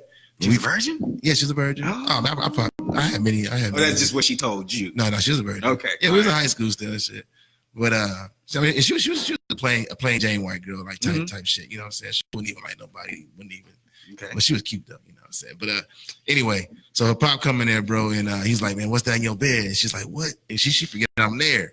And like Snow White still playing because we had Snow White on. So like me and her have this inside joke every time you see each other, like Snow White. You know what I'm saying? So bro, he said, you got 5 minutes to get that motherfucker out of my crib. So bro, I had to walk past this man with a gun. Like, I snuck in, but he almost put me out because he had the gun on the table. You know what I'm saying? And he let me. What do you think he heard y'all? Like, how did he know? He didn't hear it, man, but he was surprised to see his white daughter with a black man, a black boy. So he heard his pride. In his crib. I mean, of course, you know what I'm saying? Because like I said, she was one of them types. She wasn't even from one of them types of families that you would think, you know what I'm saying? But I was a fast little dude in high school. So, coming from Long Beach too, to San Antonio, it was a big difference. Like I seen Snoop when he was local. You know what I'm saying? I seen him blow up, and then I came out here, and there wasn't really no scene. You know what I'm saying? So like when I went to the military in 97 and came back in 99, all of a sudden everybody was rapping. They had Third Degree, King Khalid, live, Marco Bull, all them boys, and everybody was just, they had Southern merchandise. Everybody was just booming. Everybody was rapping. You know what I'm saying? All of a sudden, like this crazy hip hop San Antonio like rap scene emerged, but I used to be part of the underground scene too, man. A lot of people don't know there's a major underground scene out here too. Really? Yes, man. Underground what? Man, like everything. Man, like all the clubs, like right there on the strip on St. Mary's and all that shit, like high tones and all of those spots out there, man. You got to keep an eye open for them cats, man, because they keep they throw a lot of underground shows. You know what I'm saying? So like we went through all them ranks. You know what I'm saying? Because I had cats that were conscious rappers. You really wanted to go to them dungeon shows. Spoken words, slams, all that stuff is kind of like, rapping. It's kind of like, it's all part of hip hop. You know what I'm saying? So, but yeah, so that's where I come from, man. I've been doing this for like 20 years now, man. So, but yeah, sneaking out of girls' crib, sneaking them in. Yeah. Oh, that shit, man. High school, yeah, man. We crazy, man. You ain't that. Come on, man. Yeah. To be honest, I don't have. You don't have stories like that? You gotta have stories like that. I didn't get caught. You sneak any boys in your house? No, she didn't. No, she didn't. I'm talking about my little sister. No, she didn't. I forgot that your sister. Okay, you better not. I was trying to help you out, AC. If she would have said yeah, I was trying to help you out. Nobody look. Okay. So. That's good. I got four sisters. I had a downstairs bedroom, so I can do all the sneaking. She was upstairs, so she couldn't sneak nobody in from the second floor. See? Why she tell the story? Tell the truth on them now, sis. Look, door off the hinges. Because I was skipping class. Sound like y'all I got the doors taken off the hinges when I was younger because I was skipping class. I was like, was you at school? I was like, yeah, I was at school. They're like, no, you wasn't. I was in your classroom. You wasn't there. Take them doors off the hinges. I didn't have no door, y'all. Nah. Tell it, sis. Tell on AC. I don't think that was it. That may be one. She always tell on you? No, she's a good sister. I used to do everything. She did not. Good sister. She did not. Is that y'all's only y'all? It's just y'all two? Well, now we have another little sister, but at the time it was just me and her. That's what's up, man. Now y'all doing this together. Yeah, now we're doing this together, man. It's crazy. Like we weren't the closest growing up, even though it was just us. But it's like my brother and me. As we got older, together. As we got older, we became tighter. That's good, man. I have made a post on my Facebook saying that what if all the rappers in San Antonio came together and threw an event, right? But had nothing really to do with music, but like say a carnival. Something that the city could get behind, right? And everybody was like, nah, because it's too many egos. Nah, because all they want is low car shows. Nah, because this. Everybody had an excuse as to why it wouldn't work. But I'm saying to myself, like, first of all, if y'all can, like we talked about earlier, y'all can gain the people's trust. You know what I'm saying? By throwing an awesome, you gotta not make it just about rap. Right. Like every time somebody talk about blowing up the city, it always goes straight to hip hop. There's so many other different types of music. Man, I talked to a rock and roll dude one time. He's big time in San. He's like a major local, rock and roll band. And one of my producers wanted to get with him. Shout out Young Fingers. He wanted to get with him and do some stuff. Man, I was like asking him how much he would charge us to collaborate. He told me nothing. Yeah. He's like, man, zero. He's like, man, I just want to get together and vibe, bro. Bro, that's fucking work, man. Like shout out Hamburger, man. He's doing Texas Beats tonight. Playing locals, man. Do you think they're late with that? bro. I think they're late with that. They should have been helping the local artists. Ham did it before. He did? He did it before. And see, that's the thing about it, man. People like Ham, I have no qualms with 98.5, man. They've always looked out for me, bro. I don't know. Like I said, if you got it, you got it. Like 98.5 has always worked with me. Always. When I was at Club Empire, you can look up on YouTube, Del Rico Dollars. You know, I got, you know, plenty parties on YouTube. You can look at them. And man, Empire brought me 98.5. From my MC battles I used to host, 98.5 came through. I've been working with Hamburgers for like 10, 15 since I've been in the game. So I hear people talking down about 98.5, but man, Hamburger tried to do Texas Beats before. And, so was the company of Univision? No, it's crazy, man. Like you can't satisfy people, man. That's when you find out you just gotta do things for yourself. Like stop trying to do stuff for people, man. Like help people, but people gotta want to help themselves too. Like you gotta see the opportunity in whatever a person's doing, whether it's good, you know, take the good from that. You know what I'm saying? So people still have something to say about the man, even when he gave him a platform. He's like, all right, let's do Texas Beats. This is years ago. You know what I'm saying? Somebody was listening? People were listening, but like people just want to satisfy. Like it's like, dog, you're never gonna have 100% of nothing. Correct. You're gonna pay some taxes on something. I think a lot of these, especially like rappers and stuff, they want 100%. Like as a promoter, I didn't become a promoter to promote your rap career. I became a promoter because I seen it as a hustle, as a way to make money, and it came to me. Someone hit me with the opportunity to do it. I didn't know if I could do it or not. I just ran with the shit. I just ran with it, and then next thing you know, I was the man, just like that. You know what I'm saying? Just like I learned from so many other people. Even like, you know, I used to host my own parties. I seen DJ City. The DJ used to host his parties, and like I said, he used to shout me out. So one time I was like, man, he's DJing, man. I said, all these people in here, I was like, man, let me host the party. So I started like just mimicking him, doing stuff, and I would even ask him like, how it sound? How I'm doing? You know what I'm saying? Next thing you know, I'm a party host. Now I'm a professional ring announcer for world-class boxing. Damn, bro. Like, starting from the bottom, now we here. But it's God, man. Ultimately, it's Sunday today. Man, we had a outbreak in my church today. Holy Spirit was everywhere. I'm very spiritual, bro. I believe in spiritual. I believe, like, are you a Christian? Are you spiritual? I say I'm more spiritual than religious. Y'all believe in God? Yeah. So you believe in a being, right? So why not believe in aliens, right? I mean, it might sound crazy. I think I do. I believe in aliens. But people think it's so crazy or far fetched. I'm like, dog, we live in a floating sphere in the middle of space. Hello.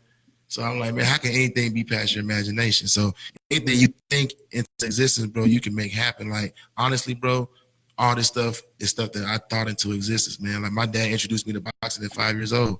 I was a boxer. Well, I was a boxer. I trained with most of the fighters that I'm ring announcer for now. I trained alongside them in the gym, bro, and it's just crazy. Like, now I'm like 40 years old, and now I'm bringing them out, you know what I'm saying? Like, future world champions, current world champions. It's crazy, man. Like, but it's just, you know, Clifton Simmons, he's a comedian, man. I've seen him get booed, and that's my real kinfolk. We found out that we have same family. You know what I'm saying? My father's related to his uncle or something like that, something crazy on the Simmons side. So like, I seen him get booed, bro, but he didn't give up. And shit, now, I mean, shit, he knows everybody in the game. He's hosting events. He didn't quit. Shout out to Cliff. It's patience, persistence, and consistency. All the things we talked about, and moving forward. You know, man, I got something I really want to get your opinion on. Yeah. So you got girls, correct? You have little girls. 2 girls. 2 sons. And 2 sons. We're just gonna talk about the little girls in this excuse me, in this scenario. Now, let's just say your baby mother, right? The mother of your children. Say they live with her. Okay. I don't know if they live with her now or not. All three of them. Put some respect on my name. So let's just say the kids live with her, your little girls live with her. Now, let's just say you seen her significant other cheating, right? Her husband, her boyfriend. Wait, are you snitching? Yeah. Why? Because my child's involved. Hello, that's what I said. And that's the only reason. Because if you manipulating his mother, you're manipulating the child. You know what I'm saying? That was my reason for saying something. And that's not cool with me. Right. That goes back to being a spiritual person. You're helping raising my children. You know, my little girl. So we treat mama like that. Yeah. And I had a friend to tell me, well, you as the guy, you be treating mama, or you do. But the point is, these are my children. No one's gonna treat my children the way I treat. It goes back to that laws of attraction, man. I don't even hang with my daughter's mom's boyfriend, and I've caught him cheating on her 3 times. We don't even kick it together. And you told and every time I told, they moved. And my daughters don't even like him to this day, and I never told them nothing. They don't even like the man. He been in their house for 13 years. And I said, there's a problem. I said, my stepdad, since I was 2 years old, I call him dad. Mm-hmm. That's my pop. Right. If you've been in somebody's life since they were 6 months old and they don't like you, that's a problem. And for you to be a mother, to deal with a man who don't take care of his own kids, just because I feel like sometimes women live by a yet factor. Like, yeah, he cheated on all them, but he ain't cheated on me yet.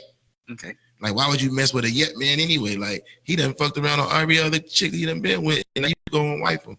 And he might put a ring on your finger and never marry your ass. But they say women, that's the chase they love. They love to see if they can change them. Nah, man, they just want to be loved, man. It's like maybe they have something like it's a void. I think, man, like like a daddy issue or something. You know, like so they look for that love from a man, no matter how fucked up he is. Mm-hmm. You know what I mean? And then you even bring your kids into it. You know, like my real father did 33 years in prison. Mm-hmm. I never knew my real father. You know what I'm saying? I never really have I really don't have no parental support doing nothing that I've done. Did that affect you growing up as a man? Like that messed your manhood a little bit? Well, I really didn't know until I was 13. But yeah, when I found out about 13, my world did turn upside down at that point because you start. And then at 18 years old, I went and saw my father in a Florida prison. And that's the last time I seen my father. So that's 22 years ago. So like having kids, especially now, he's been out, but I think he's back in now. I haven't talked to him since like last February. Mm-hmm. But, me and my mother, we're estranged and stuff like that. I ain't spoken to her in like 5 years. Yeah, so your relationship is not. Nah, it's not, That's strange. That's weird because most young men, they tight with their mamas, what I mean? Yeah. But especially with your father not being in your life, your parents can be toxic. Yes, they can. Yeah, real shit. And that's in the Bible too. Even if the person in your family and they treat you bad, separate yourself from that person. People, because some of your parents, they ain't got spirits and demons and shit too. Shit going on with them personally. Mm-hmm. So I want to ask the people: Are we wrong for snitching on that man for cheating on me? Because we're not with that woman no more. We ain't with that woman no more. But I don't know, man. I think I'm still snitching. If your child's this is my thing. I actually had a conversation whenever the mothers of my children have gotten with a guy, I've actually talked with them. Mm-hmm. I actually told one dude, because ironically, like I said, laws of attraction, I used to mess with his ex-wife 10 years previous. And what's crazy is, this is another baby mama. This is my youngest son. What's crazy is, dog, his ex-wife would tell me all about him. But she had no reason to lie to me because I wasn't even with this girl yet. You know what I'm saying? So she's just confiding in me. So I already knew about this man, right? So fast forward 10 years later, my baby mama get with this dude and marries him. Now, a week after they get married, this other girl that I was messing with, you know what I'm saying? She's come up to me and she's like, Rico, I got to tell you something. I'm like, what's up? She's like, man, such and such just got married to your baby mama and shit like that. And I've been messing with him since last November. Mm-hmm. I'm like, so I didn't know where my son lived at, right? My baby mama didn't want to tell me. It was one of them situations. Mm-hmm. And by law, see, fellas, the best thing you can do if you're separated from your baby mama is get on child support, because that gives you rights to your children. All these females out here just taking these children, ripping them out of their father's lives, loving fathers, taking them out of their lives. They can't do that. It's against the law. They can go to prison for that. But most men don't know the law and they just allow it. You don't have to have your children stripped from you just because you broke up with this female, or she might have cheated on you. And even always, people always think it's just the man cheating all the time. Mm-hmm. Sometimes the female out there running rampant and still take the kid, because this is Texas is a mother state. So no matter what the mother does, whether she caused infidelity or you did it, she still gets the children, unless you go to court and spend money to fight. You know what I'm saying? Mm-hmm. So that's what's crazy. You get put on child support, then got to pay more money to get your kids back. It's all about money. It's not even child support, and the government taxes the child support, and they put an interest rate on your child, 18% if you miss a payment. It's about money, bro. It's all about the money. It's all about money. They don't care about your kids. That's why they got CPS. They got CPS messing with working people, and you got people on the street with their children, dog. Why y'all ain't helping them? Why y'all ain't taking their kids from them and putting them up in foster homes and feeding them, at least the kids? You got 50 million homeless children in the world right now. homeless and hungry. But you come to people, work in people's houses from a rumor. I got my kids taken from me one time through a rumor. Somebody said I hit my daughter and I didn't. But since it was under investigation for 3 months, my kids had to be taken out of my house. People can mess with your life like that. They don't care. They don't care. Yeah, it's a messed up system. You know, it's a messed up system. So my point back to why I would have to, I've actually talked to these guys and sat with them and told them, hey, bro, I don't care what you do with this female, but if you cheating on her, you manipulate her, you're manipulating and cheating my son. You know what I'm saying? You sit here playing with and all this shit. So you even felt that way about your son too. What? I mean, I felt like my son too. I thought that I only felt that way because I have daughters. If I'm raising my son. I don't know if I feel the same. Like I said, my father did 33 years in prison. My biological father, my real father, died in 15. The only father I really ever knew. And he was a good dad. You know what I'm saying? But we had we butted heads. Mm-hmm. You know what I'm saying? And so I didn't like the type of father I am. If you know me, and once now that you're my friend, you'll see. You know, I even have a hashtag Fit Fathers Worldwide. So I've seen you, like I said, I'm friends with you on your old page, and you had your girls. That's how I knew you had girls. You had them posted all the time. Yeah. So, and everybody knows that. Like, you know, they're all athletes. They're all that shit costs money. Money that's not even child support. You got to pat your pocket for extracurricular shit. Those meals, whether you eat or not, you got 4 kids. That's 12 meals. So would you suggest to any man, so if you separate from that woman, to forgive yourself? That's why I'm telling. Put yourself because I got so much invested because I actually care about my family, even my baby's mamas. If one of them niggas was the hitter, hit any of them, we can either go to the gym and handle it. Or I'm coming. It's gonna be some problem. Because now because my uncle has a condition from seeing my grandmother get beat by my grandfather. He has a condition, bro, to where he has fucking mental breakdowns and lash outs. He gets a check from the state, bro, because of seeing it happen. Traumatized. Yeah, bro. So that you don't know what that's doing to a kid. Right. You know, you attacking his mother. And this kid, I ask my son all the time. I say, hey, how so and so treat you? Dad, you know he's nice to me. Okay, cool. Yeah, you gotta ask those are the questions you got to ask. Yeah, definitely. You know, I feel sorry for mine. So what do you suggest to the fathers who, like say, who do separate from girlfriends and so forth? Do you suggest they put themselves on child support or man, especially if she's trying to keep your child. See, there's certain benefits that women qualify for also that they need to see. Me and the mother of my youngest son, man, we real cool, like, you know what I'm saying? And it's all about. You still put yourself on child support? That's all I want to know. If y'all have a great relationship, because it's about my child. You know what I'm saying? Like, he almost didn't even make it into the world as it was. You know what I'm saying? I have just bought a brand new Beamer. Mm-hmm. You know what I'm saying? And when we broke up, she got the Beamer because I'm not gonna have my son walking. Right. I took the bus for 3 months and I ended up getting the car newer than all 3 of my baby mamas. That's because it's God. Mm-hmm. I did the right thing. Right. It's okay to do the right thing. It's okay to take care of your children. You know what I'm saying? It's not that hard. You know what I'm saying? I mean, a lot of these females blaming man for all the hardships, but you gotta understand, you picked that motherfucker. You knew he was an ain't shit. Your intuition wasn't working You knew he was an ain't shit nigga before you got pregnant by him. And now you expect him to be a father? Oh, man. Ain't shit niggas ain't never been no good daddies. Shit. Oh, man. My daddy wasn't shit. Is there anything else, man, you want to talk about or speak on? Any misconceptions on you? Did you learn anything about the promo game? Any of y'all? Yes, man. What? You learned nothing today? I learned a lot today. You ain't hear nothing today from the promo interview? Did you hear anything that stuck out to you?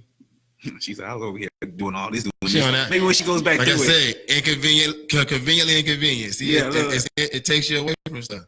Well, I learned a lot. And I'm pretty sure most people, when they go back and rewind and listen, I mean, you put a lot of game out there, bro, today. There's always females in everything. You know, female promoters. So we'll shout them out.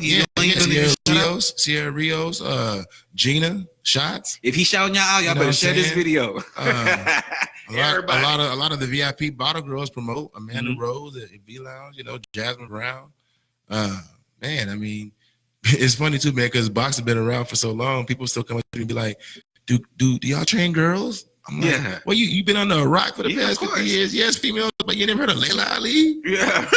They laying people. I'm out, like, laying folks Ali, out. she's Muhammad Ali's daughter. She's the greatest woman boxer of all time. Yeah, yeah. I mean, but yeah, man, like I said, you now have a sponsor in me. And the way I can sponsor you is if you want to make money with us, like I say, that offer's on the table. If you can sell tickets through your show, you know what I'm saying, I'll give up my 10% to you. Plus, you get the extra exposure, no charge, of coming to all the events and being the face, being one of the, attach your face to our shit. Let's believe you can be able to get rid of me now. That's cool. We looking for hungry people. One day you man. call me twin, I'm be your twin now, but we're looking for we looking for hungry fighters. We're looking for the best, man. That's you what a Gemini? I'm a Gemini. Me too. Of course you are. That's why you call me twin. I'm not surprised. Like I say, I've been talking about the laws of attraction this whole time, and of course that will come out at the end of the show. What day? I'm on May 28th. Okay, I'm June 11th. June 11th. My brother's June 2nd. Yeah. I'm the first child. He the second. 11 plus 2 makes my sister the third child. June 13th. Oh man. My sister was my daughter was born on Tupac's birthday, June 16th. My youngest daughter, her sister was born on my other favorite rapper's birthday, Snoop Dogg, October 20th. Check this out. My daughter born on my favorite rapper birthday, Tupac, the 16th, June 16th. 5 days after my birthday, and she was born on Father's Day. So I had Father's Day when she was born. You know what I'm saying? Dope. My youngest daughter was born on Snoop Dogg's birthday, October 20th. Now I told you I grew up in Long Beach. My son born on my favorite basketball player, my favorite basketball team, LA Lakers, Kobe Bryant birthday. How that works? Like, I'm not even surprised you say you're a Gemini right now because that happens all the time. Yeah, all the time. Yeah. What are you? My son's Capricorn too. I'm always gonna have some type of commonality relative to something in the room. That's just a spirit, man. So yeah, I appreciate you bringing me on the show, man. It's Radioactive Podcast. Radioactive Podcast, y'all. You know what I'm saying? I'm over here rambling, man, talking shit, swallowing spit. Tell your friends, man. Tell your friends. Y'all share this, man. Y'all learn anything, y'all like anything, y'all heard, man. If y'all share know somebody this. who needs to be on this show, man, let me know that as well, man. Bad Bays Only, man. Y'all check it out. BBO gang. What is that? Bad Bays Only, man. I'm starting this new joint, man. Bad Bays Only. A lot of females. Is that a porn site? Is it gonna be a porn site? It could be. I done everything, man. Yeah. I did it all, man. You might see me on Pornhub. I don't know. The Rico Diggler. So where's this boxing? Where's this boxing ring? This boxing place? Is there a gym that you have? I have a gym, man. If any of y'all are interested in getting in shape or even getting yourselves, to learn self-defense, especially if you talk a lot of shit and can't back it up, you might want to learn how to defend yourself. Where is this at? Location? I'm gonna tell you, but also I'm building up to it. Gotcha. But also, if you want to get your children, if you also want to get your children involved, we do train children 8 years old and up. It's $75 a month. You know what I'm saying? No contract because it's a discipline. It's all on you. But you can come train 5 to 9 for 4 hours, the whole 4 hours. You know what I'm saying? 5 days a week, and it's off 2119 Nogalitos on the west side over there. You'll be trained by world-class trainer Ricky Morones Jr., who's the CEO of TMB and PRB, and also the master trainer. You know what I'm saying? He's been to the top of the world as far as boxing goes, and he's right here in your city. Okay. So if you can give us some quick pointers on boxing, what will be like the first steps? You want to get your stance right. Your stance right. You want to be able to have your balance. Life is all about balance. Every sport teaches something about life. You know what I'm saying? You die in the ring. People, you got 2 boxers that just died. You know what I'm saying? The head's not meant to be hit. It's not. You know what I'm saying? So it's a brutal sport. It's the most brutal sport. There's no timeouts. There's no. What about UFC? UFC don't beat it? Nah, boxing, man. You don't see people really dying in UFC. People are dying. 2 boxers just died from boxing. Just recently died. What? Back to back. Yeah, they ain't gonna be the last one. And they probably died when they weren't even boxing. They were just chilling. Boxing is brutal, man. It's very brutal, man. If you see it in person like I do, sitting ringside, it's just like going to a football game. And when I went to a football game for the first time, when you actually hear that 4.5, 4.3 speed run past you, you can hear the jerseys in the wind. When the Saints, I was amazed, bro. Like you wonder why they get paid the big bucks. When you see LeBron James down there touch the top of the backboard and come down and dunk the ball, it's something to see. Yeah. The average man can't do that shit. You know what I'm saying? Like, you really one of the only cats in the world that can do something like this, and you seeing it live. So, like, to hear them punches, man, people are really putting their lives on the line just to entertain you. You know what I'm saying? So the first thing in boxing is your stance, your balance. The next, I would say, is your defense. Always be able to defend yourself. Whether And then you learn how to, once you learn the fundamentals, then you can go out and attack. You know what I'm saying? If you don't know the basics and the fundamentals of just keeping your balance and having your defense, you know, like they say, defense wins championships. You know, so you got to be able to protect yourself. And that's what, at the end of the day, is self-defense, self-defense. Like old boy said, esteem in yourself. You got to have esteem in yourself. Yeah. You got to be able to defend yourself. Ain't always going to be somebody there. You know what I'm saying? So, you know, how you know you can fight if you never been in a fight? Hello. Oh. You talk all that shit all you want to. Oh. You know? That's why people get trained, you know? So then I think that your first punch would probably be to learn your jab, because your jab, after you learn that jab, your jab is your setup punch anyway. I hate seeing a fighter that don't have a jab. Oh, that's the first. That's like riding a bike, because the jab will keep a person off you, or you can point with it, you know, because people don't realize that boxing is a point sport.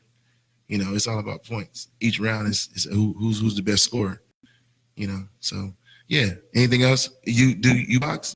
You want to learn? You want to come do a session? Hell yeah, man, come through, man. Y'all come through. I would definitely like to get up in there and learn. Yeah, you see what it's about. Y'all can do live little whatever. I could probably lose on this weight, you know what I'm saying? But yeah, it will rip you up. It is exactly. I want to look like Creed up in this month. Yeah, it will do that. Like if you have the discipline, though. You have, you know, I do martial arts also. So yeah. You ever heard of Wing Chun? Of course. Man, I wanted to learn. Yeah, I do Japanese karate. Okay. But I did all that shit, man. You know. All right, man. We done been on for forever. Yeah, that's what's up, man. I appreciate it. Man, like I said, I appreciate you. We ain't talking about a whole lot of shit, but yeah, it's all good. Next time. There we go. Next time, definitely got to get you back on. Well, I would love to see y'all come to these events, man. Like I said, you are more than welcome to interview the boxers. That's what they need, man. We got Ricky Medina Jr. We just signed him out of Lanier High School. He just graduated. You know what I'm saying?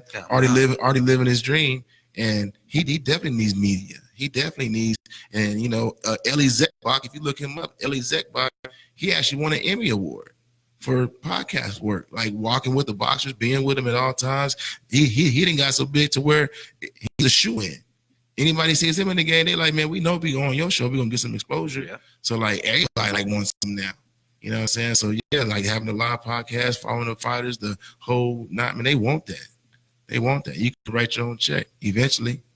You know, when we get like our ultimate plan, having all these views, just like pushing the album, we're pushing these events. Eventually, we want to get a major network to book us. You know what I'm saying? We want to get on a major channel. You know what I'm saying? So something like how the football's going. Floyd Mayweather. How they got on the network. Floyd Mayweather. Yeah. TMT. We're TMB and PRB. You know what I'm saying? But we want like that. Like he has the ESPNs and the Showtimes and all that. We're throwing events that are breaking records in cities, setting records in cities. We're breaking them and setting them because now we're the new record holder. You know, so. But yeah, that's what I'm trying to invite y'all into that. Yeah, well, I'm down. I'm there. Yeah. You said nothing but a word. I'm there. All right, man. Holla at y'all. We appreciate everybody watching, man. Y'all. Check out Radio Active Podcast, man. It's my boy Acey Turner and his Ace Boogie. What's your name? Deidre. That's my producer right there. D Turner. It's your boy Derico Dollars, man. Also known as. Y'all follow me at San Antonio Jones 79. Also at Malibu Films.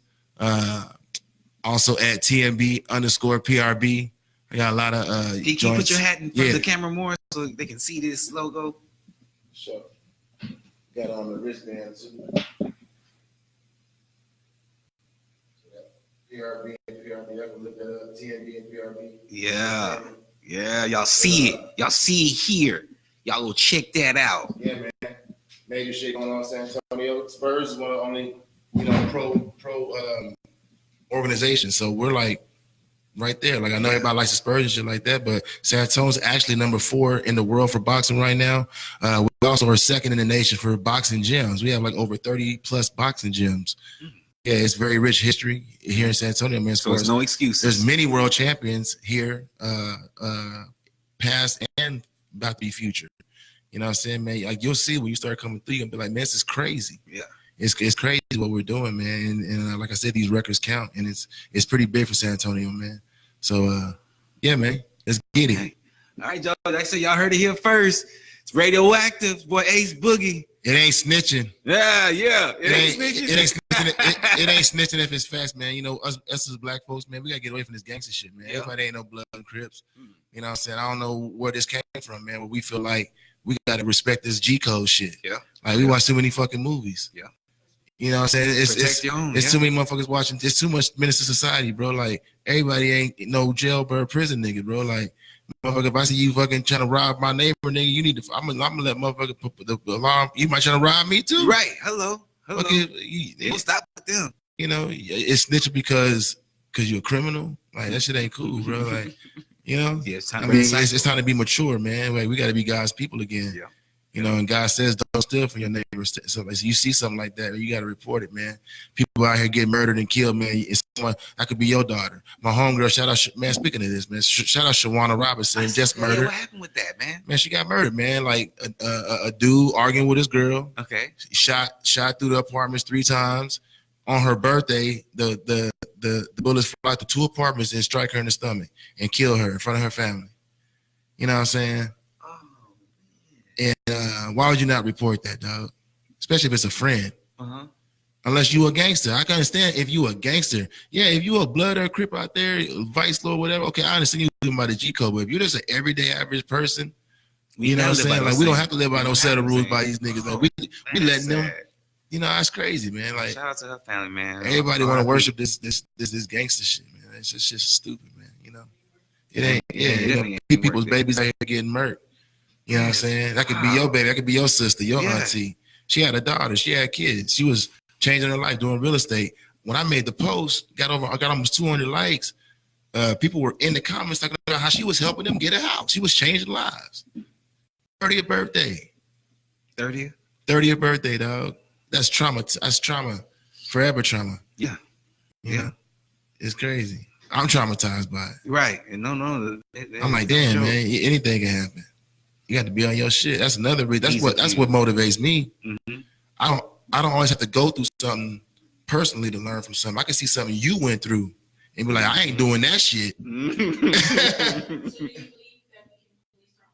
you believe that we can police our own neighborhoods? It's not. No one has. You can remain anonymous. All lines are anonymous. Like you don't have to go out here and let everybody know you want to call the police. True. To make a difference. You know what I'm saying? If you hear some shit going on, you the one getting that $5,000. No one gotta know why you got that new car in the driveway. I'm a professional snitcher. Nobody got to know why I got that new. This nigga got a new car every. Okay, now you snitching. Now you got a new car every week, man. Take it to a whole new level. Tell everybody, man. This nigga got an escalator jack. Hold on, man. That's too funny. Nah, man. But not for real, man. It ain't snitching, man. We gotta get that shit out of our. It's the devil trying to win. All I can say is evil is real, man, and that shit just it's crazy, man. I'm 40 years old now, and I didn't roll with the gang. I didn't seen it all, man. My daddy was a gangster. He is a gangster. You know what I'm saying? I don't think none of y'all's daddies is in jail right now stabbing nobody. So, and if they is, then it is what it is. But I mean, hey, man, it's not snitching, man. I'm not no gang. I'm not no blood, no Crip. I'm not no thug. Mm-hmm. I'm trying to be a real man out here and raise my real family. Be on a real podcast show. Yeah. So shout out to One Radio, man. Y'all make sure y'all log on www.tha1radio.com. Shout out Miss Nika Cleaver. Miss Nika. She gave me an opportunity once upon a time when I was young and dumb. You know what I'm saying? And she always giving an opportunity, man. That woman man. She shows love. Woman of the there you go. You know, one person can make a difference. There we go. All right, man. Bye. Right, bye. See y'all later. Right. I'm sorry. I'm glad I talked about that. Peace. Twins, baby.